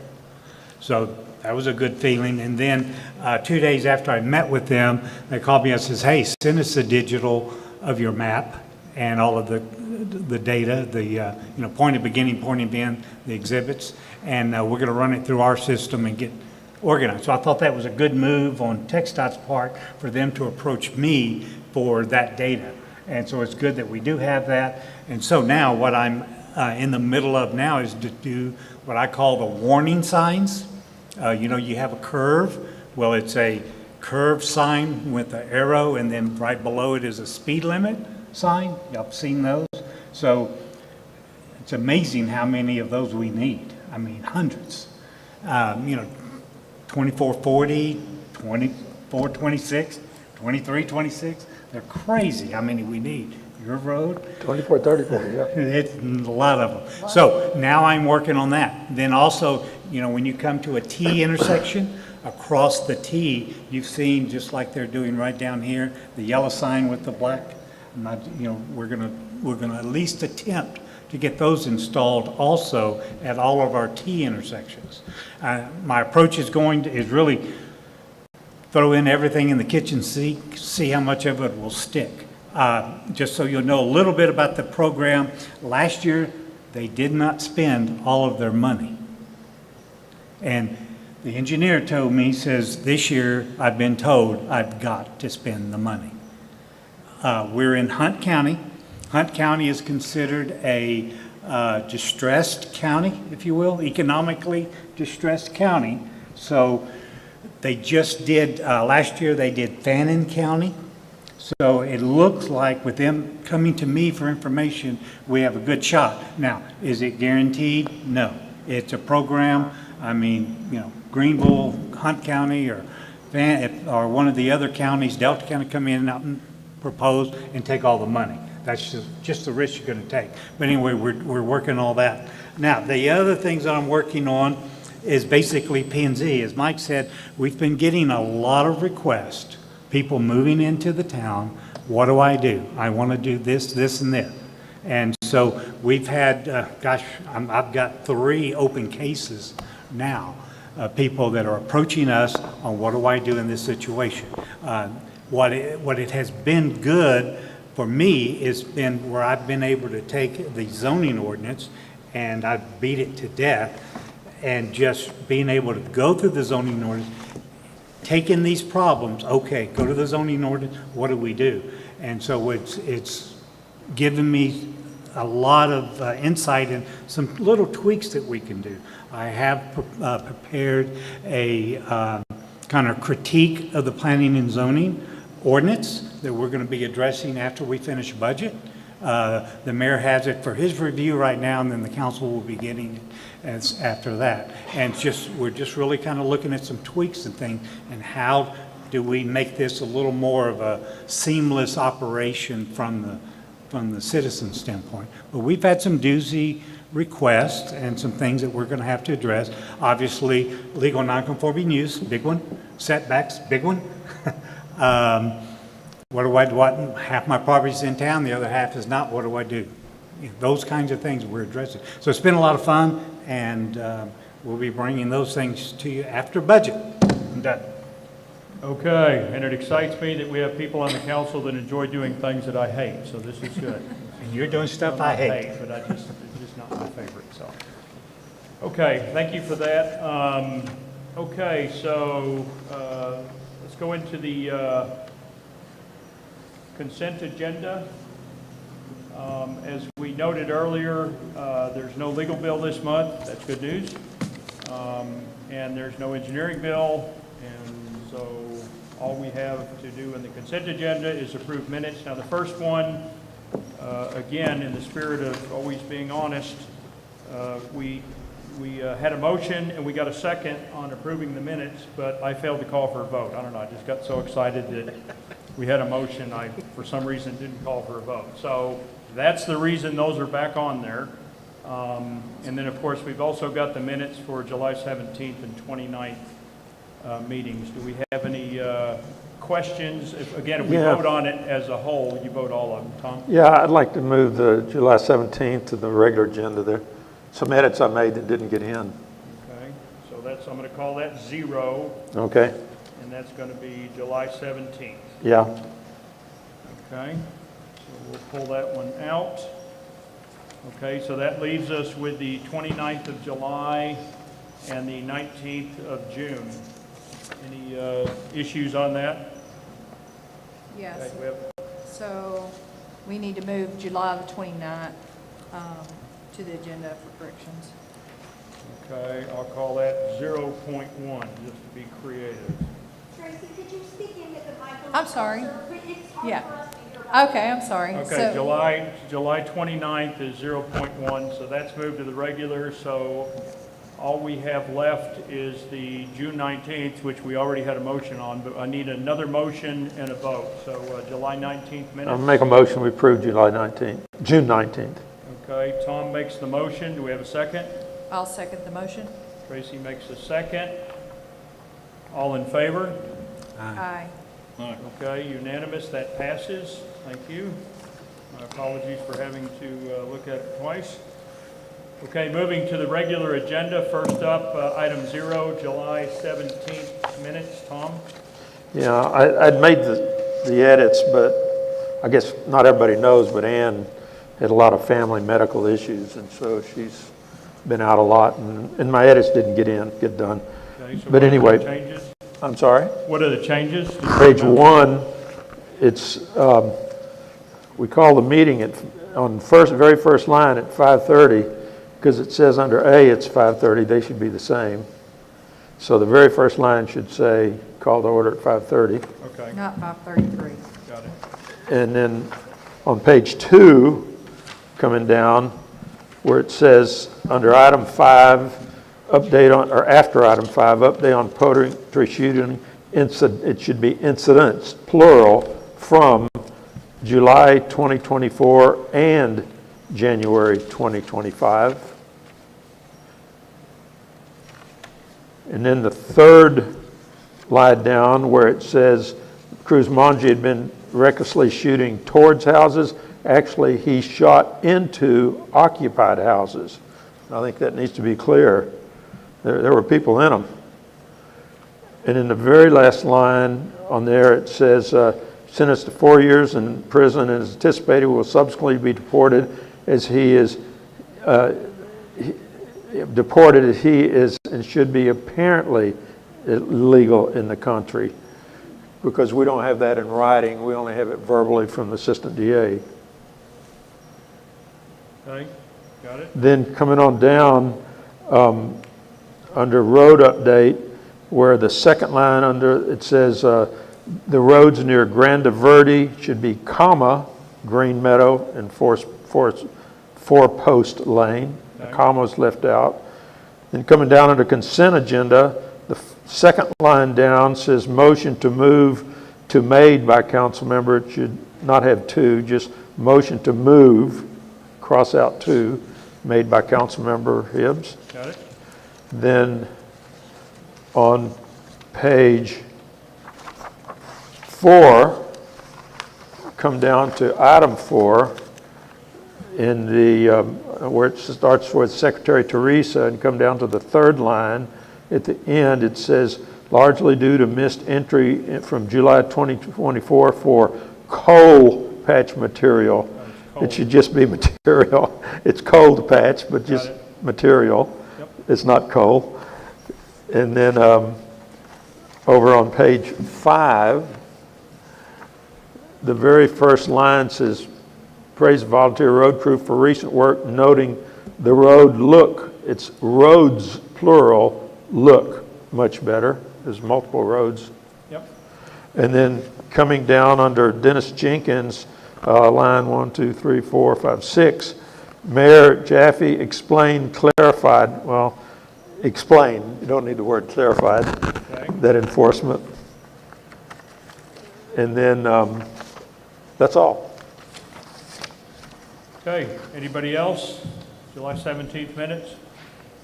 I make a motion to approve July 17th minutes Second. with the amendments, with the changes. Okay. Okay, we have a motion by Councilwoman Hibbs, seconded by Councilman Anderson, to accept the July 17th minutes with the amendments that Tom just read off to us. All in favor? Aye. Aye. Doug, Aye. you gotta raise your hand. I'm sorry. There you go. Tracy was blocking it. Okay, so that passes. Moving on to 0.1, which is the July 29th. Tracy, you had some comment? Yeah, so under the Pledge of Allegiance and invocation, so I did the invocation and Doug Kendrick did the pledge. And I think that was all. So, okay, Doug, invocation, pledge. Okay, any other adjustments to the 29th of July minutes? Okay, do we have a motion? I make a motion, we approve it with that adjustment. Okay, motion by Tom, second. I'll second the motion. Second by Tracy. All in favor? Aye. Doug? Aye. Unanimous? Thank you. I'm hard of hearing. You got to work with me here. Okay. Well, so much for consent agenda.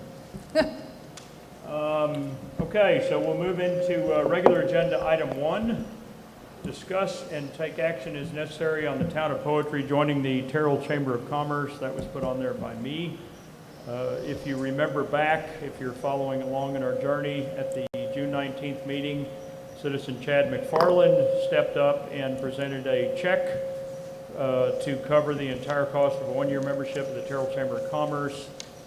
As I think he noted in his comments, he invited me twice that I went with him for chamber lunches and actually did some pretty good networking. I mean, it was nice to meet, you know, the various folks there in Terrell and some of the businesses, et cetera, and I don't disagree that it would be beneficial for our town, not me personally, but for the town, to be a part of the chamber. I mean, I think we've established our boundary with Terrell. They're no longer a threat, I don't believe, and I think we need to work together as we would with a neighbor that lived next door and hopefully learn from and make connections and things with them. So I did check, in case you're wondering, with our attorney, and he said there's absolutely no reason why we can't join another town's Chamber of Commerce. So we are perfectly within our rights to do this, but I wanted to do it with the consent of the council, because one of the things I think we should do is just sort of share the love, and, you know,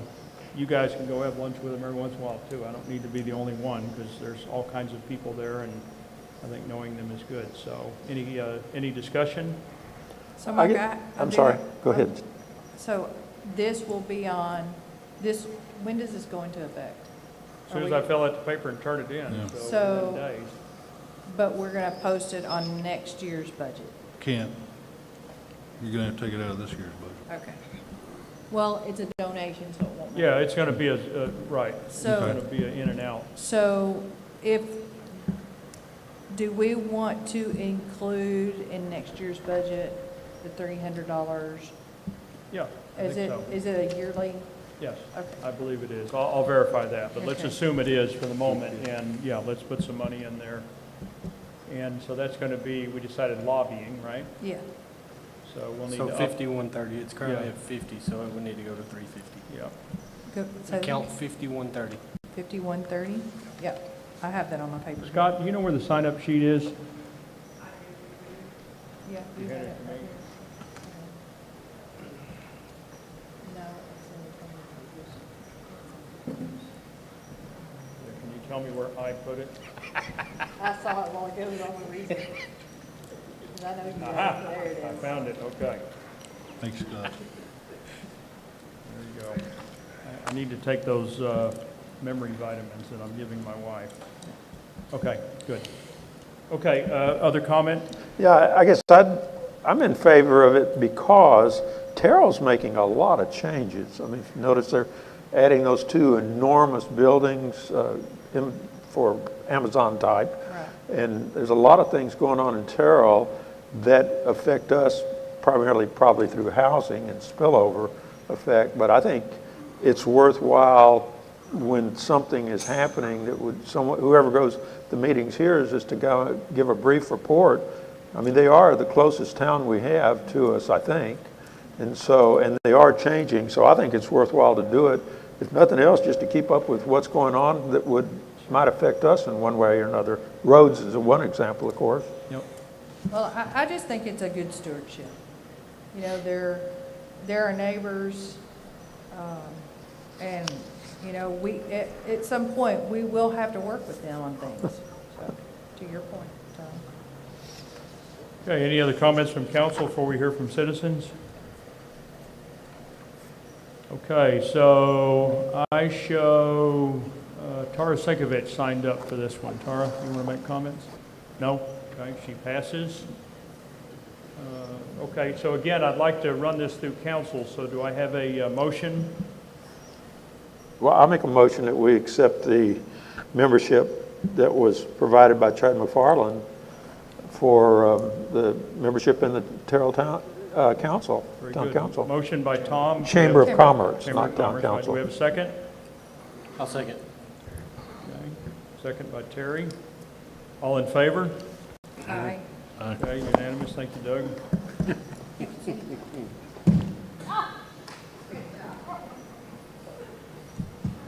All good.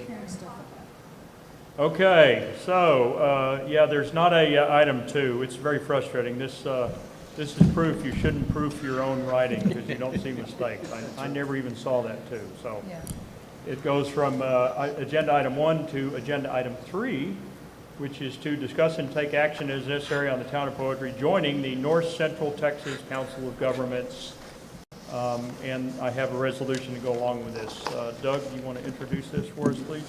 Yes, sir, thank you. I've been involved with COG all my career. COG is actually a political subdivision, you can call it that, but it has no regulatory, requirements, if you will. It's made up of the 18, on the board, there's 18 local officials, so it's a group of the communities. COG in our area, North Texas Council of Governments, is taking care of 16 counties in North Texas. Out of that, COG is part of the state. There's 24 COGs in the state of Texas. So everybody that's in the state is covered by COG. And so, what does COG do? It's got a lot of information for towns and cities and communities. It has grant opportunities at different times. There's times where I attended some community meetings in emergency management, 911. So it's a great opportunity for us as a community.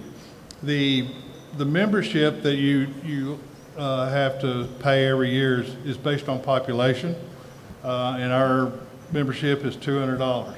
So I think between the resources that we will be able to get from COG, will be paid several times over, especially with the information that we get. Part of their services is aging services, economic development, emergency preparedness, environmental development. So you can already see some of the things that we're involved with already where COG can be assistant to us. 911, public safety and transportation. And again, when you hit transportation, I was in a conference this week, and a lot of the cities are having to deal with their now proposed loops. As we all know, there's a loop close to us. So this is a perfect opportunity for us to be part of a multi-county that's around us to be a part of. And as I said in my career, they've been very helpful. It's so nice to be able to say, I've got this issue, call them up, and they'll be able to help you very much. Or say, hey, we got a committee, would you like to join? And that's how I got, roped into a lot of the stuff. So I think it's good for the community in being a member. As I said, just a membership fee, $200, and all the stuff that we can take advantage of, as I mentioned. It's open to the community type thing for us to get and take advantage of those services. And I'm going to add to what Doug's saying. COG was originally meant for small municipalities to help them get up and running. And he said something about the outer loop. He's talking about the outer loop of Rockwall. So COG is who came in and did the study and told them if they moved that loop any further east, it wouldn't affect the traffic in Rockwall. So we can count on COG to make or help us make very informed decisions. So anybody associated with poultry, as far as the council, we can go into these committee meetings. We just got to make sure one at a time, if you will. But there's so many meetings going on constantly that we can all take advantage of attending some of those meetings that they have. Just watch their COG sites, and we'd be in good shape. Yeah. And I want to encourage citizens, because you can sign up as a member yourself. It's not just Individually. exclusive to municipalities. As individuals, you can also sign up for North Texas COG. So I provided in the packet, thank you Doug and Tracy, just a list of the members of the North Central Texas piece of COG, and it's like everybody's a member. I mean, it's 235 entities, all the counties around us, all of the cities around us, all of the school districts around us, all the special districts. And I think to some of what Doug said, I see this as an opportunity to be a part of people that are addressing and have already addressed the same kinds of problems that we're going to have to deal with. They're further down the road. They probably have bigger budgets. And I just think it's good. The Bible tells us to seek wise counsel, and to me, this is consistent with seeking wise counsel. So I think it's I think it's a great opportunity. Other comments from council? I guess one comment I'd have is I think, kind of like the Terrell Chamber of Commerce, I think we ought to be kind of a standard part of the agenda. If anything is of interest or use that comes out, it should be stated in the council meetings. Yeah, I agree, Tom. I do support it. Yep, no disagreement. Anything else from council? Okay, signed up to speak on this, Tara Sinkovich? Okay, Tara passes. Okay, so do we have a motion on the Town of Poetry joining the North Central Texas Council of Governments? Sure, I'll make a motion we accept, as long as they accept us. They said they would.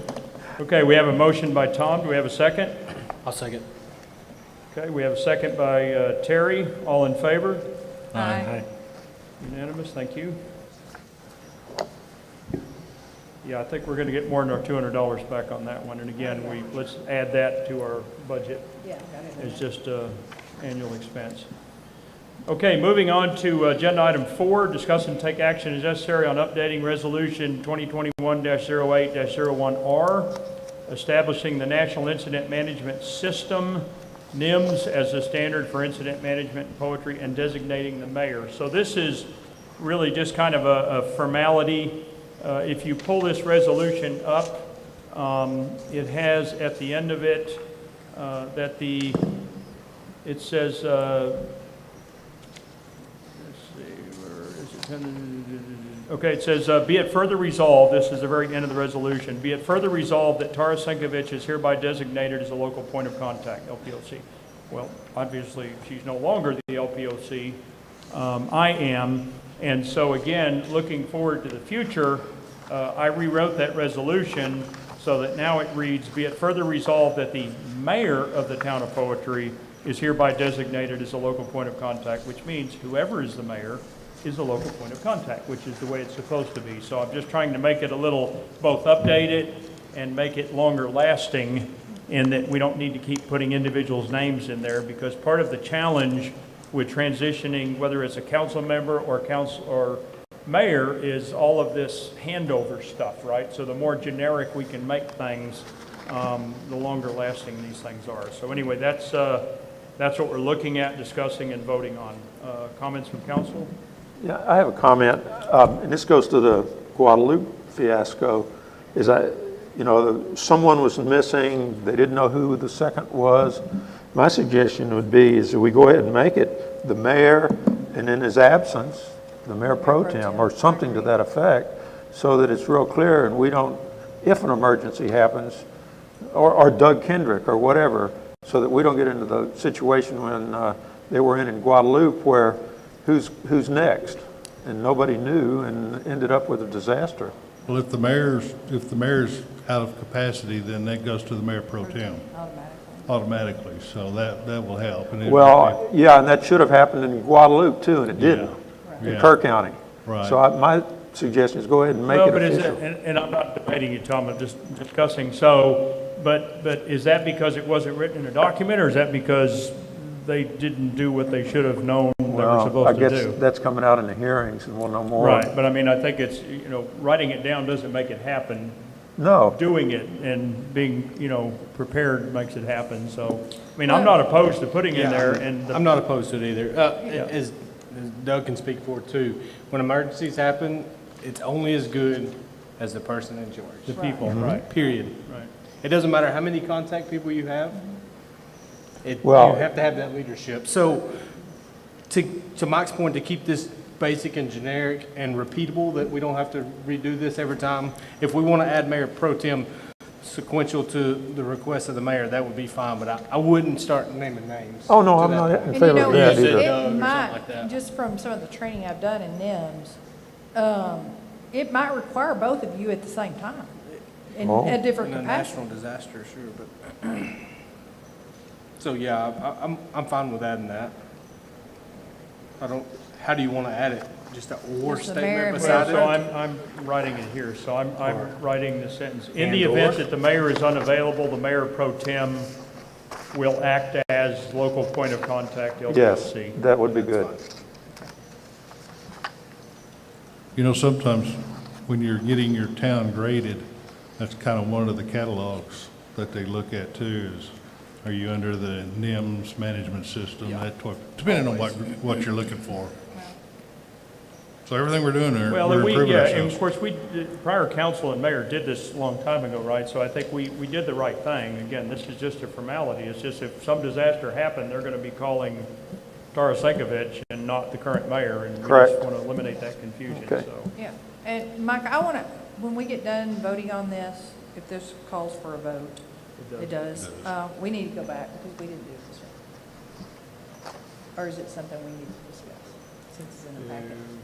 The resolution that we have to send to North. I'm sorry, can you speak a little louder, Tracy? Yeah. Well, we voted to join it, so. Okay, That's part and parcel to joining it, just like we didn't approve Okay. the application to the chamber, but it goes along with joining the Okay. chamber, so. it just said resolution at the top and that's why Right. I Well, questioned it. I think that resolution went with the agreement to join. Okay, so I have, as an amendment to the resolution in the packet for the NIMS contact, it now reads, be it further resolved that the mayor of the town of Poetry is hereby designated as a local point of contact, LPOC. Next sentence, in the event the mayor is unavailable, the mayor pro tem will act as local point of contact, LPOC, period. Okay. What's, Okay. going to ask for comments? on Yeah, that? but further conversation from council, I don't have any. comments? Okay, Tara Senkovich, you're signed up. Tara Sinkovich, very good. Thank you for taking me off. I don't want to get a call. Okay. So, hearing no other comments, all the citizens have spoken. Do I have a motion on updating this resolution with the amendment that I just read off? I'll make that motion. I second. Tom and Doug, okay, I have a motion by Tom, second by Doug. All in favor? Aye. Doug, Aye. raise your hand. I'll start elbowing. Okay, that's unanimous.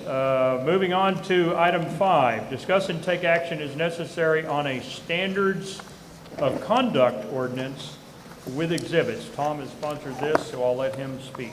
Well, in our last meeting, we had some discussion about this, and Mike made the comment, and I agree, it should be kind of short and sweet, and there's several reasons. You know, the standard, it's kind of it states what our goals or our objectives or what we stand for as a town, and it needs to be stated, but it needs to be in a way that people will read. If it's too dense, it doesn't get read. By keeping it, you'd mentioned 500 words. Well, I wrote up something that's roughly 400 words. But my objective would be to have something that's short, you can put on one piece of paper, you could even put it on a frame at Town Hall in case anybody wants to know. But it should be simple enough to get the fundamental points out without getting bogged down in the legalities of it. And that's my experience, and I've signed a lot of these, is that I think that tends to be more effective when you don't have a lot of words. You get it down to the few simple principles. And, you know, I might have too many words in what I wrote, and I'm not against chopping that down either. It's just I think it's best to keep it, what is it we're trying to do, why, what's important, and then have people that, whoever is involved with the town, sign a form that says, yes, I agree, and I'm going to do that. And the reasons are, we want honesty, we want confidence from the citizens, we want people to understand what our roles are, and we don't want surprises. And I think that's what it's all about, is, you know, making things up front as much as possible, showing we have honor, and and we're honest, and that this is what we stand for, but in simple, short, brief, concise words. And that's what I'm all about, being concise myself, so I'll quit. Excellent, and thank you very much, Tom, for putting this together and doing it very quickly. I concur. I think short and sweet. Adding more words doesn't necessarily make people take it any more seriously. They just get bored and lose interest. So other comments from council? Earlier on, I think we talked about consequences, actions, or punishment or actions that we would take? Did we ever resolve You know, that? I think we, prior council, because I was on that, Terry was too, Tom was, we talked about that, but just my opinion, and I'm a weak mayor, so you guys can do what you want, guys and gals, but I'm just not there with the consequences. I think more just to state who we are, what we stand for, and what we expect out of ourselves, out of people that work for us, and out of people that serve as volunteers, I think is a good start. It's not to say we can't come down the road. The problem with the consequences, it gets a little bit sticky. Because as elected officials, I can't, for example, say, well, Tom, you're not acting right, you're off the council. I can't do that. He's an elected person, right? So I think it gets a little bit legally tricky. I'm in favor of, let's start with this.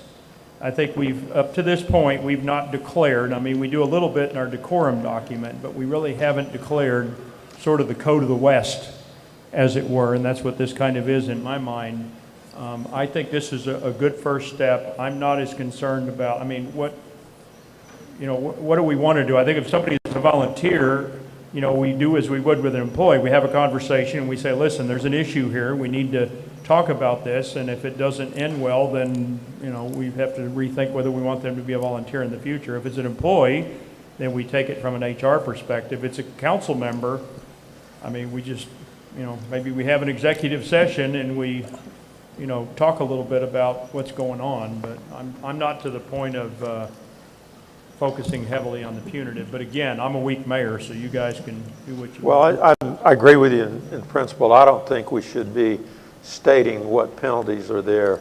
We have to rely on our judgment in picking contractors ourselves. I mean, well, citizens pick us, but if we're going to have a contractor or, a volunteer, whoever, that we have to rely on our judgment to pick people that we think are going to follow the honor code that we have, and then they sign an agreement that they'll do it. And if they fail to do it, that's on us for picking the wrong people and not doing our own due diligence. Would, coming from HR environment as well, I'm just throwing something out on the table, which kind of leaves it open because I'm hearing discussions of what do we really do. Typically in city policies, everything at the end of the paragraph is subject to disciplinary action up to termination. Now, we're talking about an overall thing, anywhere from volunteers, part-time, full-time. Yeah, for us, it's a whole lot different. But I think I was making that suggestion based on there are some concerns, but when you say subject to disciplinary action, that way we can make whatever action. It's an open challenge if that's what we wanted to do. I think it is something that we need to have on the books because of employees, the possibility of us just, like I said, volunteers or whatever, because we certainly don't want volunteers getting out of hand representing poetry. And, go ahead. I want to assume the best in everybody. And I think we all do. But I think we're being short-sighted when we do that, thinking that everybody that we come in contact or every volunteer or employee is going to uphold, honor, all of these things without any consequences that affect any of these things. So I'm just going to give an example. And this hasn't happened, so don't take this literally. This is hypothetically. So if we have a road crew out working on a road and someone almost hits a road member and they flip them the bird and they start cussing them out, what are you going to do? I mean, that's not acceptable. It might be warranted, but it's not acceptable conduct from a volunteer that represents our town. And so I agree with what Doug said. We might not want to put certain specifics in there, but I do think we need, it's a way to hold ourselves accountable. As council members, there's multiple counties out there with code of conduct standards, ethics. and they have sanctions. And sanctions could be something as simple as a council member, for example, I'm working on the budget, and let's say I was also a check writer. We have safeguards against that. But if I was a check writer and I did something that was unethical, would you allow me to continue in that position? I would hope not, because, I mean, this is safeguarding all of us, not just, It can be addressing the contractors, the vendors. I mean, we don't want contractors out there abusing, the city and they're not accountable for it. So again, it's a widespread deal, but somebody, I would hope to think they've got some sort of consequences as far as accountability representing poetry. I mean, when I worked for Procter & Gamble, I had an employee that was fudging on her expense reports. And I could track her movement through Google. And I went to my HR person and I said, hey, this is what's going on. She's fudging on her expense reports, what I do. She said, you gotta put her on a PIP. A PIP is it's not fun for the manager, and it's definitely not fun for the employee. Personal improvement program, there's a lot of them. There you go. Well, that would be part of your discipline. I mean, it's not like you're kicking them to the curb immediately, depending on what the circumstances is, obviously. So back to your proposed wording, Doug, I'm sitting here writing things, so I have a sentence here written, failure for a town representative to comply with these standards may result in disciplinary action or will. or- Subject to disciplinary action up Subject to to- termination. Just Possibly put up disciplinary to, action. possibly up to termination. It's just a little more caveat at the end. Subject to disciplinary action up to and including, Just up to termination. of course, except for council members and mayor, because you can't fire us. But. Since Tom's our English teacher, he might want to reform that some. Okay, well, we can continue the discussion, but I can tell you we're not going to vote on it tonight because I got to run this by legal, because I got to make sure we use the right words, because this could be like a cockleburr that we get tangled up in. I don't want to do So that. do you want to make a motion to table this? Well, let's continue the conversation. Is there any other, Terry, you're quiet. What are your thoughts on it? I mean, I've had lots of thoughts, but I think the document you produced says a lot in fewer words. I was sitting here reviewing that volunteer section of it. That's difficult. How are you going to get an ad hoc volunteer to sign this? I get it, the ones that are the constants, maybe you have someone that comes in and cleans or something like that, but the ad hoc volunteers are going to be hard to pin down. Right. So having that on there, are we negligent every time we have a volunteer road crew or trash pickup and we don't get those signatures? I don't know that it matters, because basically I'm more aligned with Tom on this, is we're making a statement of what we think we should act like. What are our boundaries? What's our parameters? So I really don't have a problem with passing it as is and not having any consequences. I come from the same world as you, Dale, and every document we have says the same thing on it. But it's very difficult to get rid of an elected official. There is a procedure for it, but I think we leave it as is. Well, myself. that's for violation of law. Not Yeah, there's three. Yeah, exactly. It's That's already covered. it's something else in state law. So I like it as it is, but I'm not opposed if the majority wants to make change. I think you did a good job, Tom. Yeah, Okay. I think Tom did a good job, but we are already bound by law to all these also.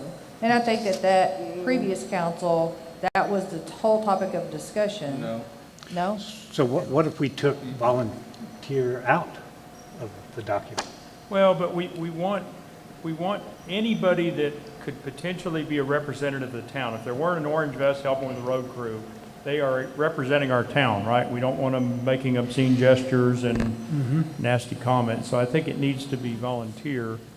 Also, to me, in our 5 years of existence, we've never made a statement to this effect. So this is step one. I think so. And there's no reason we can't come back and adjust this like we do everything else. So again, I don't even get to vote, but I think it's fine. I don't know. I mean, I've seen the same language too in my work career, but I think I'm a little bit with Terry. It just gets a little scary looking, and people are like, whoa, I'm not going to volunteer because, you know, I don't know what they think we do firing them. Again, we're going to make the right call if somebody misbehaves, whether we have this document or not. But I always think it's a good idea to tell people up front what you expect of them, right? You don't play the game of, forgot to tell you, you're not allowed to park in that space, you're out of here. You know, I mean, you don't play those kinds of ambush games. You tell them ahead of time, listen, we appreciate you helping out. Please remember that you represent our town. You represent the mayor, the council, every citizen. You know, do us proud, as they say. So I think it accomplishes that. And Does it accomplish it 5 and 10 years down the road? well, I don't know that anything we do is eternal. I think, you know, to me, we do step one, and then, again, just my opinion. I'm not going to vote. You guys are going to vote. But I think it's step one. 5 years now, and we haven't taken step one. So I'm proposing we take step one. And then, you know, if you're just really adamant about it, next month or next whatever, we can take step two. Well, But we Dale's haven't got taken a step point. I mean, I was only thinking of basically the legal side of it if we were having employees or whatever. Volunteers, that's another subject in itself. I mean, my background is it started out as a volunteer fireman, and, you know, we want the community to volunteer, and we don't want to put stipulations on volunteers. So even, you know, yes, we can talk to them and say, hey, you know, just make sure everything's fine, you know, that sort of thing with the volunteers, because our community is full of volunteers ready to step up. And, We can, you you know. can still have that conversation with the Yeah, volunteers. so, Yeah, I it mean, doesn't stop the things that I was suggesting is based on when you have employees, and that's, as we all know, that's a different animal in itself. Well, I view it kind of more like a corrective interview. We've all Because been I down want that road. volunteers to be part of the community, because that's what has Yeah. made poetry strong and will continue to make poetry strong. So, And you know, you know, just throw this in there, you know, now that we're gonna be part of North Texas COG, I agree, this could be our standard. And then going forward, we would have a code of ethics that might have disciplinary action or whatever in it, so. I make a motion that we approve. Oh, wait. Well, got to hear from the Oh, that's citizens. right. Any other discussion from council? Okay, signed up, Tara Sinkovich?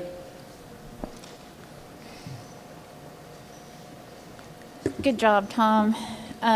No, I think you've come to the conclusion that when it comes to elected officials, the state law handles that. When it comes to employees, there's already an employee handbook that the council approved that covers quite a bit.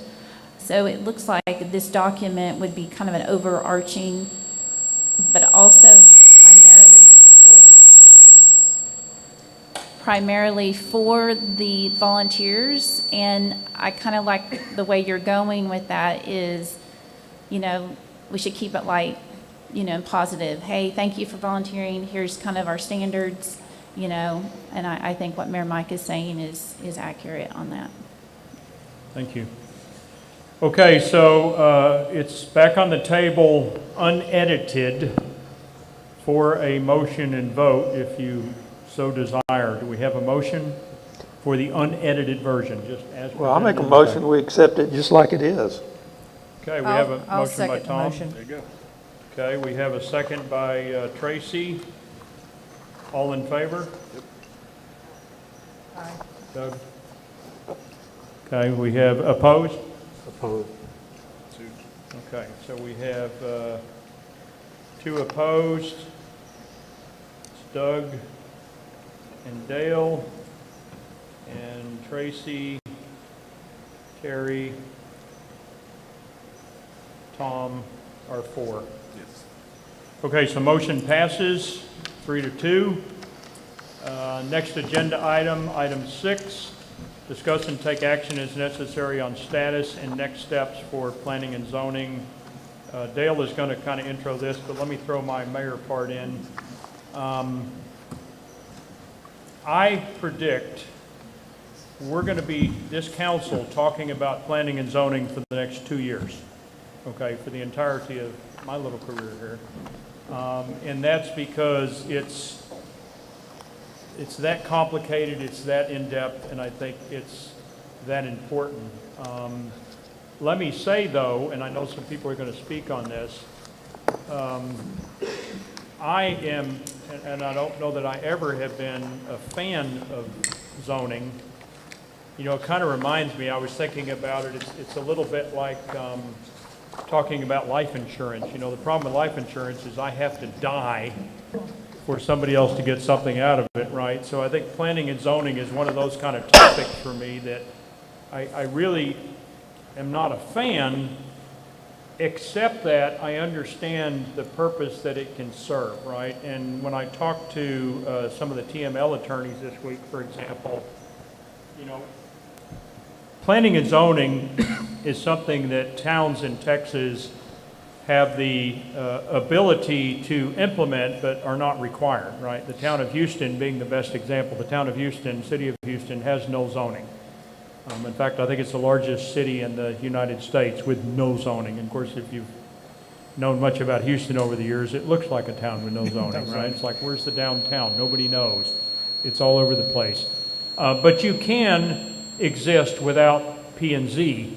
The problem is you lose the ability to control things if and when they happen, right? And TML was sharing with me, and I think many of us know this, that a lot of the calls TML Legal gets from small towns regarding zoning is, hey, some big developer moved in and they're going to like do all these ugly things that we don't want. What can we do to stop them? And TML's legal answer is nothing. You're too late, right? And I think that's something that we talked about over the years in council, whether we agreed or not, is that that's one of the purposes P&Z serves, is it gives you the leverage if and when those kinds of things happen to do something about it. If you don't have any planning and zoning, you can't do anything but watch, right? So it causes a quandary with me and perhaps some of you as to, yeah, but I don't want it. Well, you don't want it until somebody buys a property next to you and puts in a tire recycling plant or something that you're not a big fan of, or your neighbor builds some gigantic building 2 inches from your fence, and you were planning on building a house over there, your horse arena or something, and suddenly you're looking at the side of it. So it's, I guess it sort of is one of those, you know, necessary evils for, it's not that it's evil, but it's just like, it feels like something that's going to limit our ability to live our free lives and do whatever we want, but it also limits the ability of others to come in and impact your ability to do that in a good way, right? So I don't know what the right answer is, but I think it is important enough that this council needs to continue to have the discussion. Now, one of the things I want to do as mayor, because I get to set agendas and things, is I want to continue the conversation that I think ended a little abruptly back when we passed this, right? I feel like there were more people that wanted to say things, and I'd like to give those people an opportunity to come in, because we have 2,069 people that live in the town of Poetry, according to TML. I want to know what the will of the majority of those citizens is, right? Because like we did with property tax, we decided as a town we did not want a property tax, right? So from the town, we get it from the county, but not the town. Now the cost to that is our roads ain't real great. And I'm okay with that, but some of you apparently aren't, because you keep calling me and complaining about the roads. And so, you know, lacking larger chunks of money that would come in from a property tax, we're just going to have to deal with the decision we made.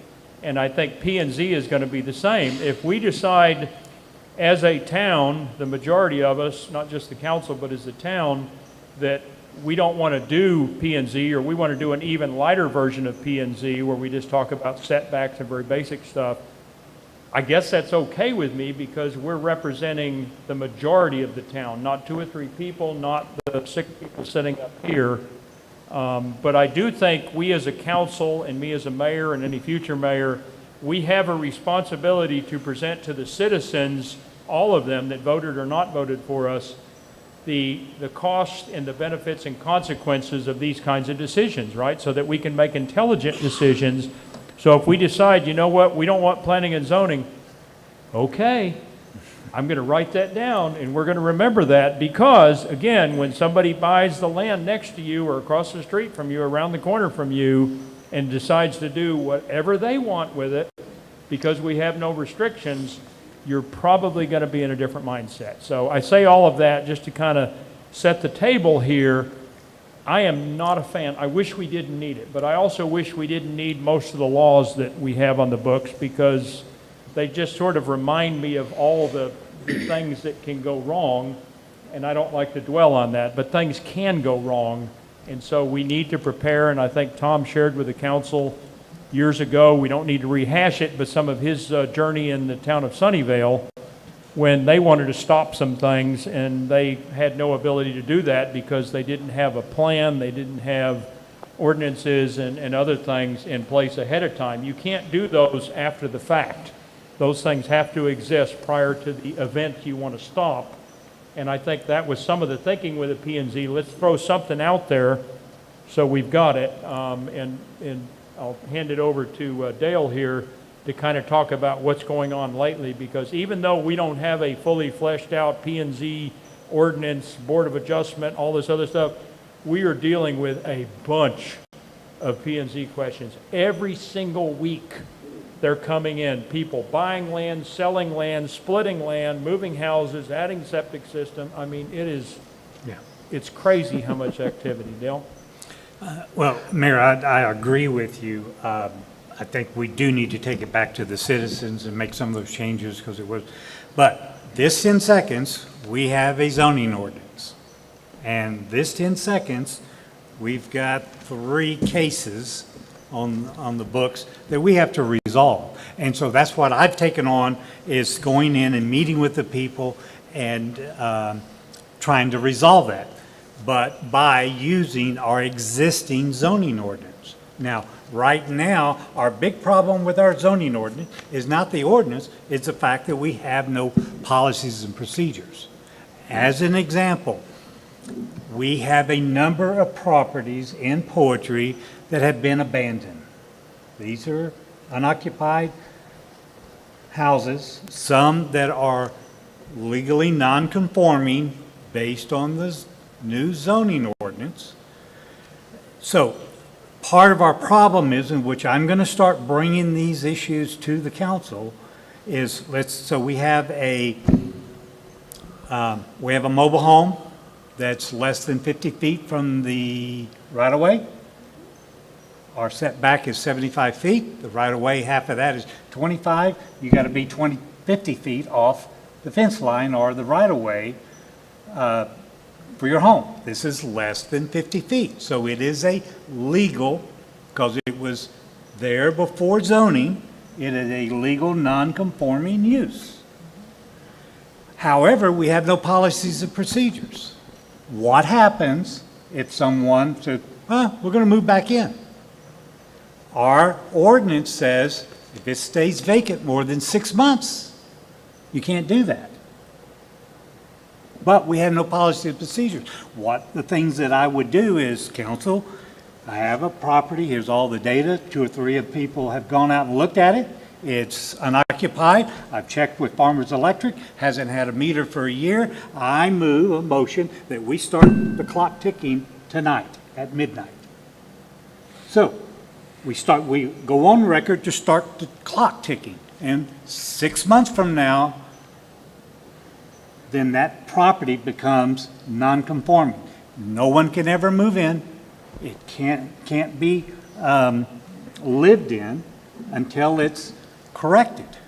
And quite honestly, on some of these properties, that sounds mean, but quite honestly, I'm not sure these properties are even livable. I think you could buy something new before you could remodel it to make it work. So those are the kind of things that we need to talk about. Again, it's policies and procedures. You make an application 2 or 3 times in our zoning ordinance. We say, submit an application. Well, I think we probably ought to design an application. That's what I'm talking about. We have the ordinance. Now let's put it to work. And not only that, so we can protect ourselves from those potential lawsuits. That's the biggie. Property working on, it's an estate in Poetry. All of the heirs are out of state. They want to put in 1/4 acre lots. If we didn't have a zoning ordinance, okay, whatever. But we have a zoning ordinance, 2.5 acres minimum. Thank God, the argument I used with them is not looking at the city as, you can't do that, you have to have an acre for septic. So I took it off the city and put it on the health department, if you will. But now they backed off. They said, you know, maybe we'll just sell it. Yeah, maybe that might be the best thing to do. So those are the kind of issues. So again, zoning ordinance is not bad. We just have to have the policies and procedures in place and how to define these things. And I think the understanding needs to be, how many, raise your hand, if you're going to develop your property, raise your hand. Zoning is not your problem. Zoning is for the guy that's moving in. That's what we have to protect you from, is the unknowing people that are moving in. And I can tell you on several cases over the last month, people that didn't even know we had zoning and didn't know what they had to do. And that's one of the things we're going to have to do. We're driving around, we're going to have to be looking at these properties, looking at the town. Not so much that, again, this person, they were about to start remodeling a legal non-conforming use. Do you want to wait to tell those people, oh, you just spent $20,000, you flushed it down the toilet because you can't do anything, as opposed to, wait a minute, you can't do that.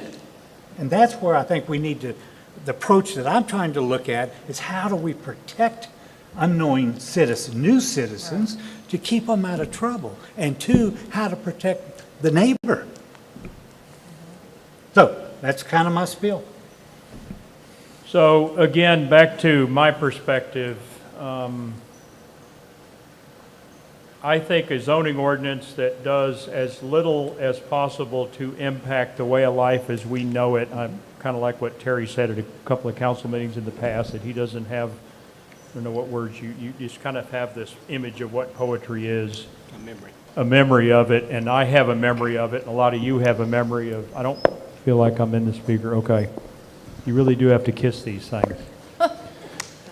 Okay, anyway, I too have a memory of poetry, as I'm sure a lot of you do, and I don't want what I do, what this council does, to change that memory in a bad way, right? I wanted to protect that memory as much as possible. Now again, I think zoning and all of this, in a way I could argue it's sort of a cross purpose with us wanting to continue to do what we want to do and all that. So I don't know where we come down on this, but as Dale just highlighted, we are getting calls, I am getting calls, Town Hall is getting calls every single week from people. Some of them are out of state, in state, buying, selling, moving, and they need someone from the town of Poetry to interpret our existing P&Z ordinance. So Dale has agreed, because he's good at this and he's passionate about this, to be that person. I did check with legal, and we are absolutely within our right to translate or interpret our P&Z document for them. We don't want to set them up to fail, right? So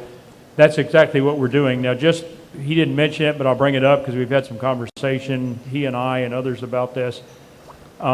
You have P&Z, and then you have deed restrictions or covenants, right? Covenants or deed restrictions are between private people. Typically, cities are not named in a deed restriction. They don't get involved. It's between private people And because we have, in poetry, quite a few planned developments, we've uncovered, what, At least 5 or five. 6 at least, planned developments. And these all have deed restrictions, and so the question has come up in past council, and we'll deal with it here going forward. Well, which takes precedence? Well, there is no precedence. P&Z applies, period.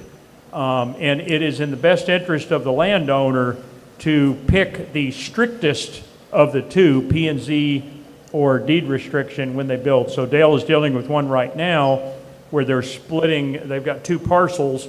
There's a house that they built, I guess accidentally, I don't know. It hangs over the dividing line between the 2 parcels by a few feet. So they can't just sell one and not the other because the house is hanging over. Well, they got to resurvey. Encroaching. Well, when they resurvey, our P&Z says 5 feet from the property line, right? So if they move the survey line over 5 feet, we're good. But guess what? The deed restriction for that planned development says 10. Okay? So what Dale kindly pointed out to the owner of the property is, listen, as far as we're concerned, 5 feet and you're good, but you're going to be violating your deed restriction, and your neighbors are going to take you to court, because they will. So you might want to do 10, because 10 is what. So anyway, there is a relationship between deed restrictions and P&Z. One is as a person enforcing, the other is a city. Our P&Z ordinance applies, period. Your deed restriction does not allow you to opt out of whatever we do with P&Z, the existing one or future variations of it or whatever. So kind of put that to rest. Okay, we've got some people that want to speak. Any other comments from council before we hand it over to the citizens? Well, one good example, if folks don't understand the zoning, go to Houston. They don't have zoning. Yep. And that's why you see $1 million house sitting next door to a beer and wine store. I mean, that's Houston type thing, and I'm not downing Houston. It's just, that's their decision that they made. They didn't want zoning. And so that's why you see Houston as it is in the neighborhoods.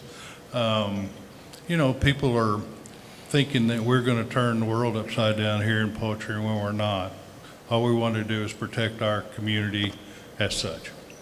And there's things that, as Mayor stated, there are things that we've got to kind of step up on and make sure our folks are protected for those that are trying to come in and want to massage a zoning issue or whatever and go on, you know, come on, let me just do this. I'm only 3 feet off or whatever, but, you know, so it does take a lot of work. And I want the community to be patient with us, because there's a lot of things that are attached to everything that we're trying to accomplish, and it does take time.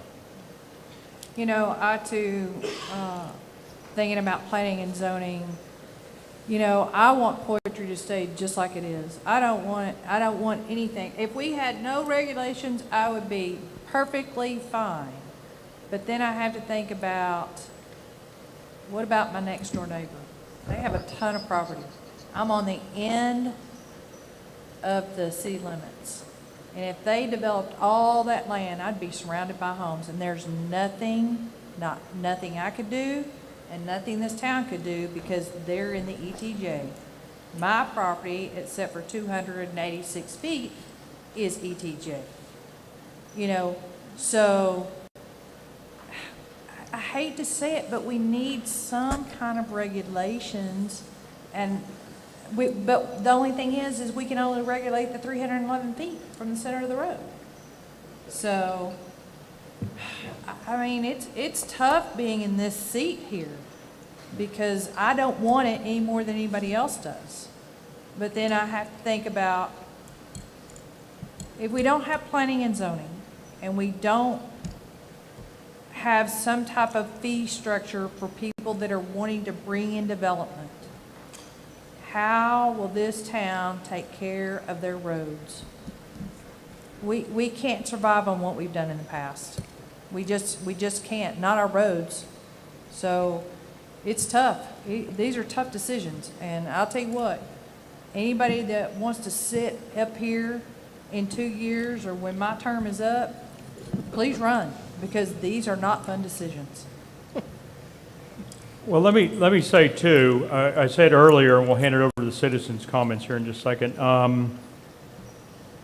I know for some, it's been on the agenda a couple of times now, people are panicking, thinking we're going to do an end run or something on the town with P&Z. I assure you, as mayor, we are not.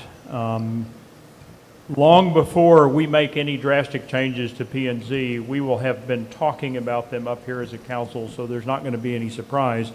But please plan on seeing it on a lot of agendas for the next couple of years, because we're going to take little baby steps along this road on this journey to make sure that we get it right. And a big part of that, I think, is going to be hearing from the citizens. So as I said, September is probably going to be consumed with budget, and we want to keep these meetings a reasonable length, but probably in October, we will have a hearing, or whatever we call it, where we'll sort of finish the meeting that I feel like we didn't get to finish a year or two ago, where this got voted in. We're not revoting it.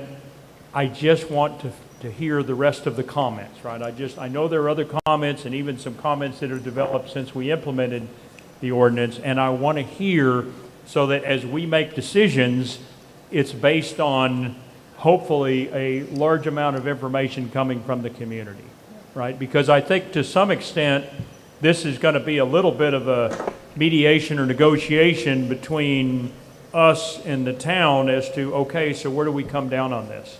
Nothing? I'm good with that. As long as we all vote for it, I'm good with it, but don't call me when they put in something next to you don't like, because that's what could happen, right? Right. So we just need to, I want to make this decision together as not just as a council, but as a town. This is our town. We incorporated it. We love it. We moved here for a reason. I got to tell you, the people that are moving to Poetry, this is Mike Jaffe's opinion, cut it out if you want, they are not necessarily made of the same stuff as those of us that have been here 20, 30, 40, 50, hundreds of years. I mean, they're fine people. I see a lot of them at church, but they got a different definition of living in the country. I know, because I get a lot of the complaint calls about the guns and the this and the tractors and the whatevers and just, okay. And I second that statement, because I'm out there, I meet them. Yeah. They're good people, but. They are good people, and I don't mean anything against them. I think, sometimes when you move someplace because you love it, you're not being totally honest with yourself, because you really want it to change a little bit. And, if everybody changes a little bit, pretty soon it's changed a lot. So, okay, let's go to citizen. I got a comment. Go. I've lived in Houston, and it's got, 4 million people or 5 million people. I think it's a pretty good town, and obviously a lot of other people do too. And they don't have zoning. Well, somehow But they have deed it restrictions. attracts people. They have deed restrictions. They have deed restrictions, that's right. They have other things, but they don't have zoning. And sure, it does have some of that, but I think it's a pretty good town. I was raised in a small town that had no zoning. It's a town of 5,000 people. So, you could do whatever you want, whenever you want. So, to me, if we're going to do zoning, well, we did do zoning, but my emphasis is always going to be keep it light. I mean, Mike, I don't know if this is what your idea of light is, but my idea is keep the zoning flexible and light and not get it too specific and too bureaucratic. Keep it as light as possible. And because that's the way I was raised, and I've lived in Houston, and Houston, as far as I'm concerned, is just fine. And Tom, I will agree with that, but I want to say one thing. The councils behind us that come after us are going to make it so strict that nobody's going to want to live here. They're going to run us out. And I hate that. Okay, let's hear from our citizens signed up to talk on this. Candy, you and Herbert are first. You can pick who goes first.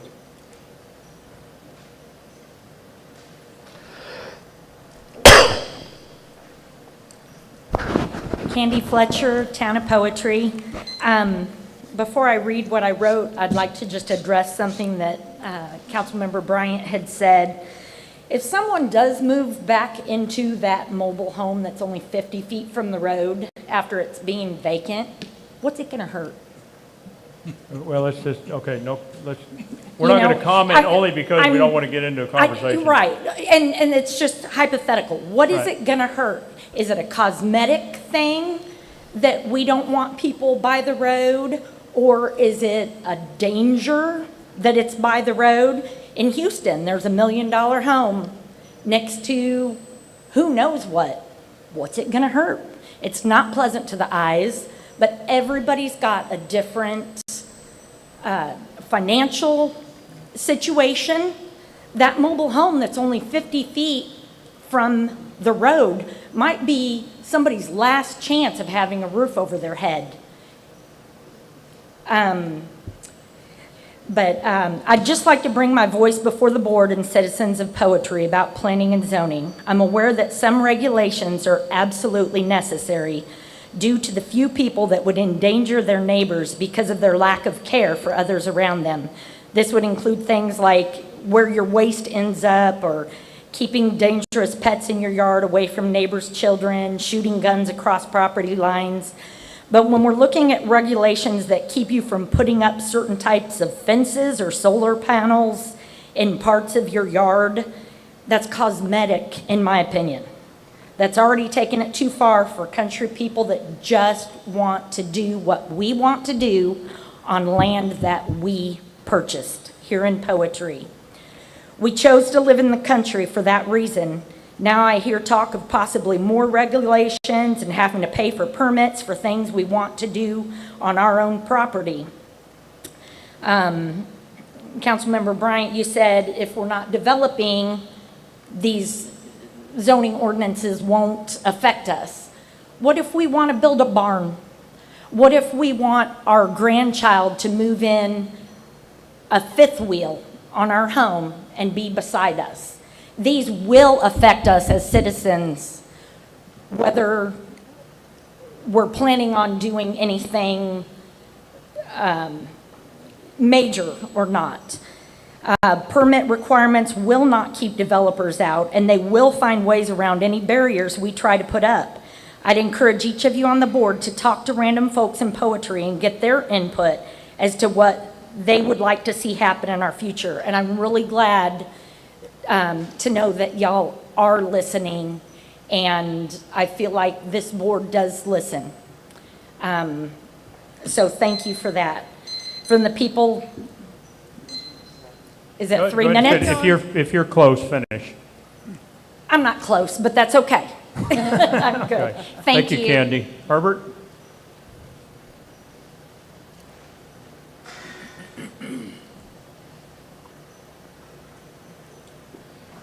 Well, Mayor Jaffe, I like your attitude about the zoning itself, because I'm for no zoning.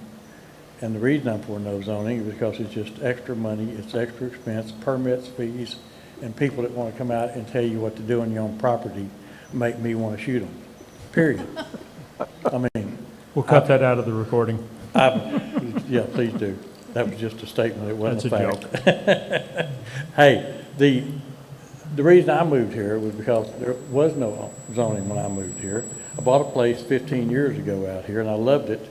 And my son has it now, and I moved on to something bigger and better as far as I'm concerned. I love it even more.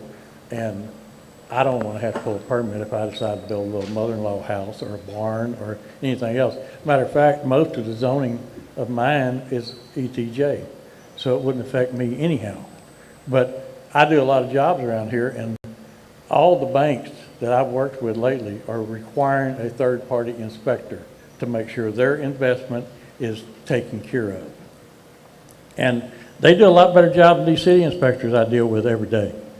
I mean, they actually come in, they look around, they check on what they're supposed to be looking at, and then if you got a problem, they say, hey, you fix that before we go any further. The city inspectors do that, but most of the time I meet them at the door and we stand there and talk for 15 minutes, they hand me a green tag and leave. I've been working with them for 30, 40 years. But besides the point, it's just an extra expense. And I've never been sued on a job I've done. I've never had a customer that didn't call me back, because I pride myself on doing the job that they hire me to do and that they paid for. And we don't need inspectors coming out and telling us, hey, you can't do that, because if they want to do it, they should be able to do it on their property. And like she said, a trailer house 50 foot from the road, who cares? Except somebody looking for something to complain about. And that's what ordinances do. We call them nuisance inspectors. Thank you. Thank you, Herbert. Okay, next up to speak on this, Tarasikovich. Tarasikovich Poetry.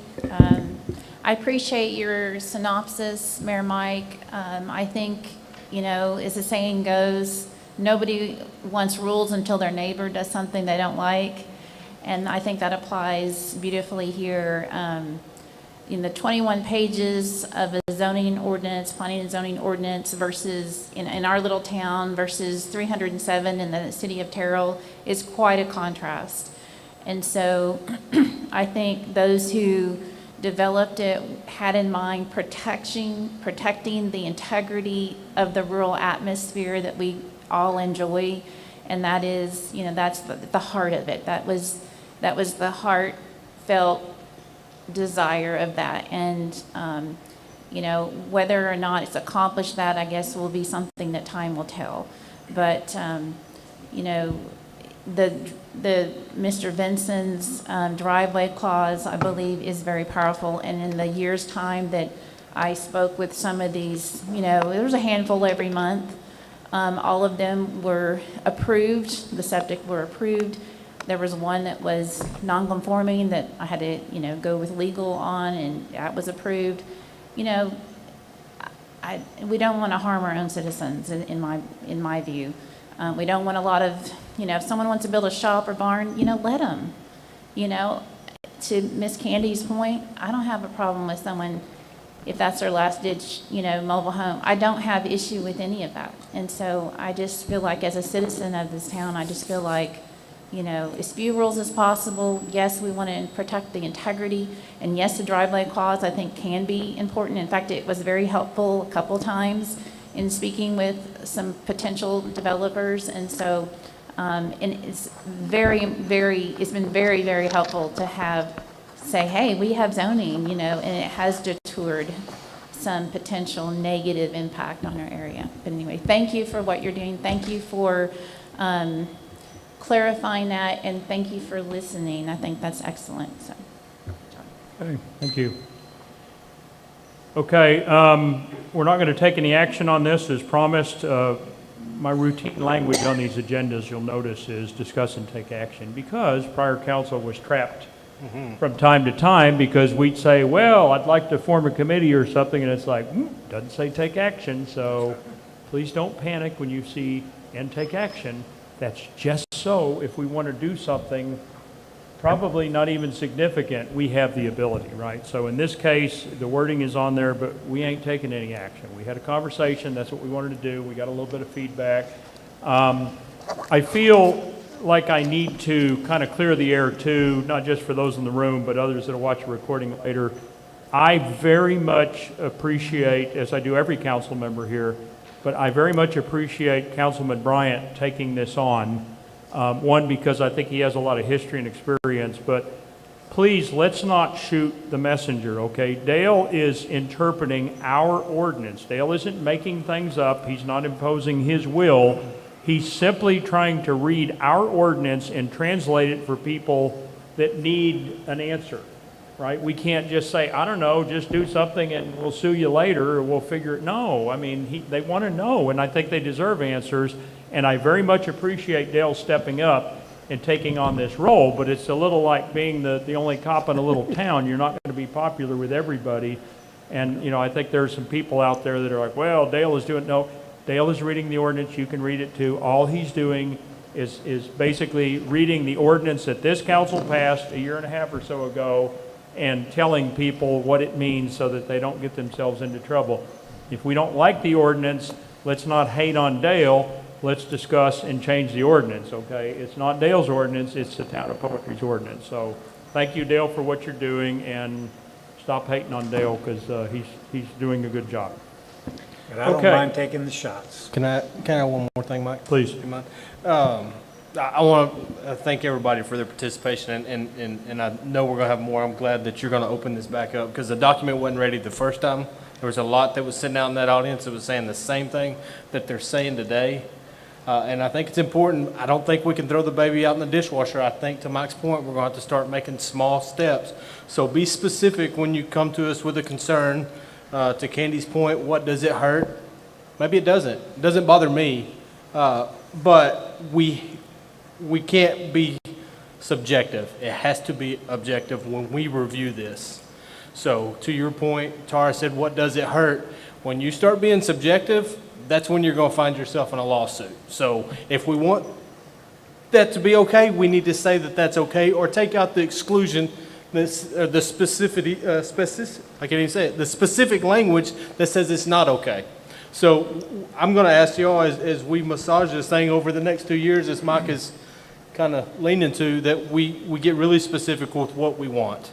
To Tara's point, Councilman Benson's driveway clause might be one of the better things we have. It's real specific on how many driveways you can have, which is in turn going to limit the dwellings on that property. So I just urge everybody to continue to reach out to us, and we'll work together on this to make it better. Yep. Bring me solutions, not problems. Problems show up on their own. Okay, that wraps up the regular agenda. We're moving on to general public comments. First up, I have Robin. I think that's you, Robin Bowles, because it's spelled R-O-B-I-N. No? You don't want to speak? I have a Robin. Is there another Robin in here? I don't know anybody else in here. Robin. It's I-N, R-O-B-I-N, poetry. Well, I have Robin Followell. I know you. Okay. Well, if you don't want to speak? You do. Okay.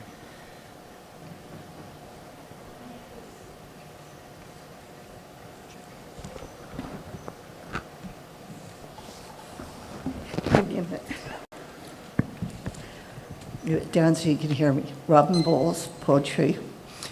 I enjoyed the council meeting today. It was informing.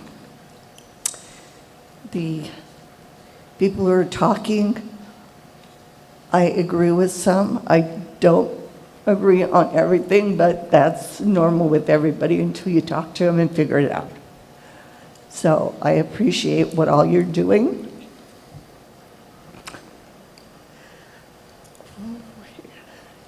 And I hope you guys continue to take everybody's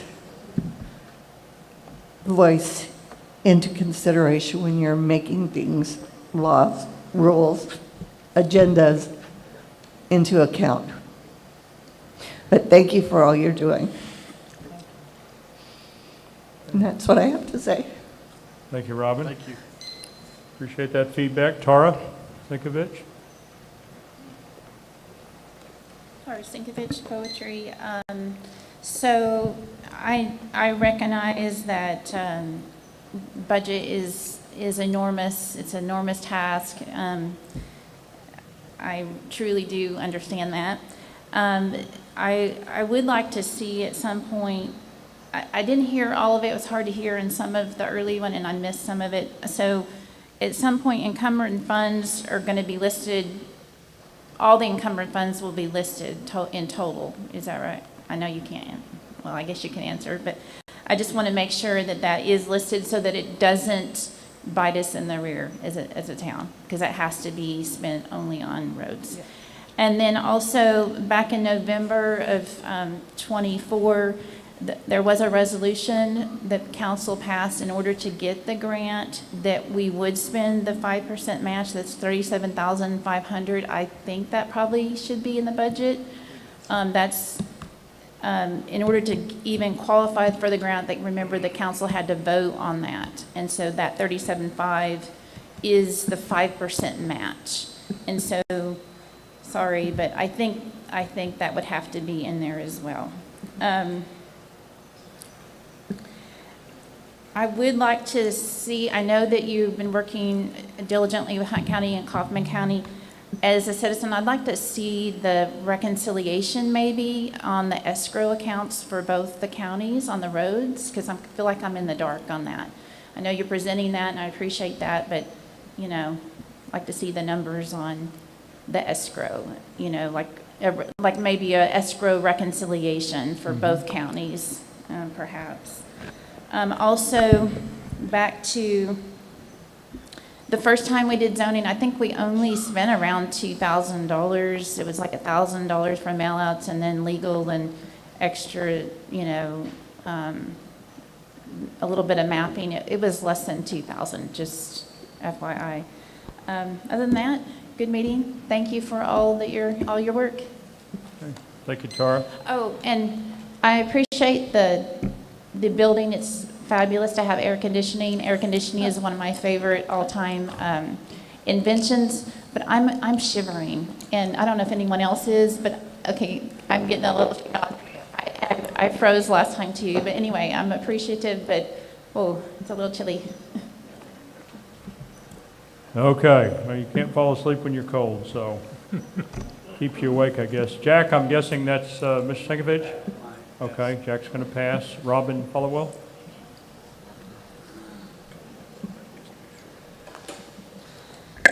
So I just have a few quick things.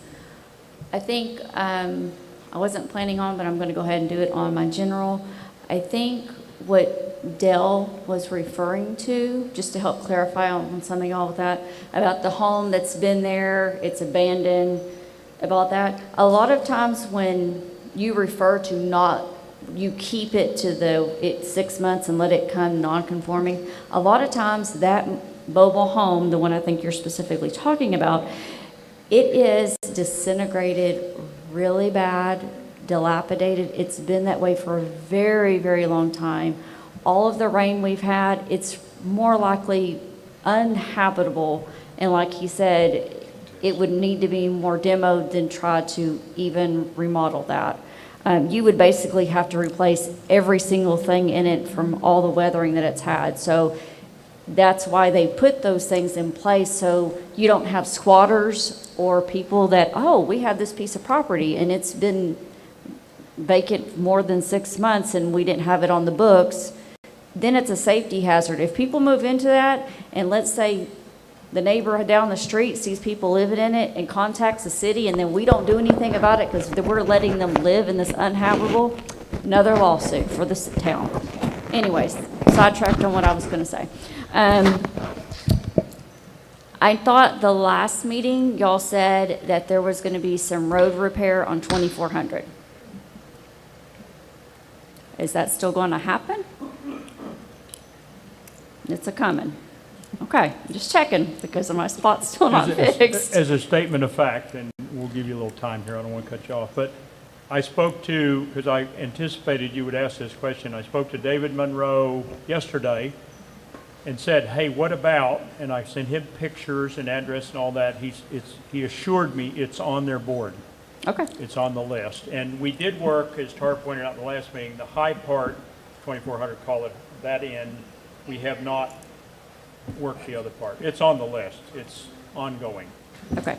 As fast as we fix them, they reappear. They're like fire ants. I mean, these potholes, I don't know where they come from, but we are working on it, yes. Yeah, and I have totally forgot the other thing I was going to say because I got off on your, I wanted to try to help save you on that. I knew where you were going about the dilapidated mobile home that nobody needs to be living in. And there's no telling how many creatures have made that their home. That's right. So anyways, it was a great meeting. I still can't remember what the heck I was going to say, but I appreciate it. Glad to see we're getting on both COG and all that kind of good stuff to help protect the city. And the great thing is when you use COG and ask for your questions, there is no fee. It's all included. So that's going to help the town a lot. Excellent. Thank you, Robin. Okay, Terry, keep me honest. Did I forget to vote on anything or do anything? Or? I think you got it, boss. Okay, the meeting is adjourned at 8:26.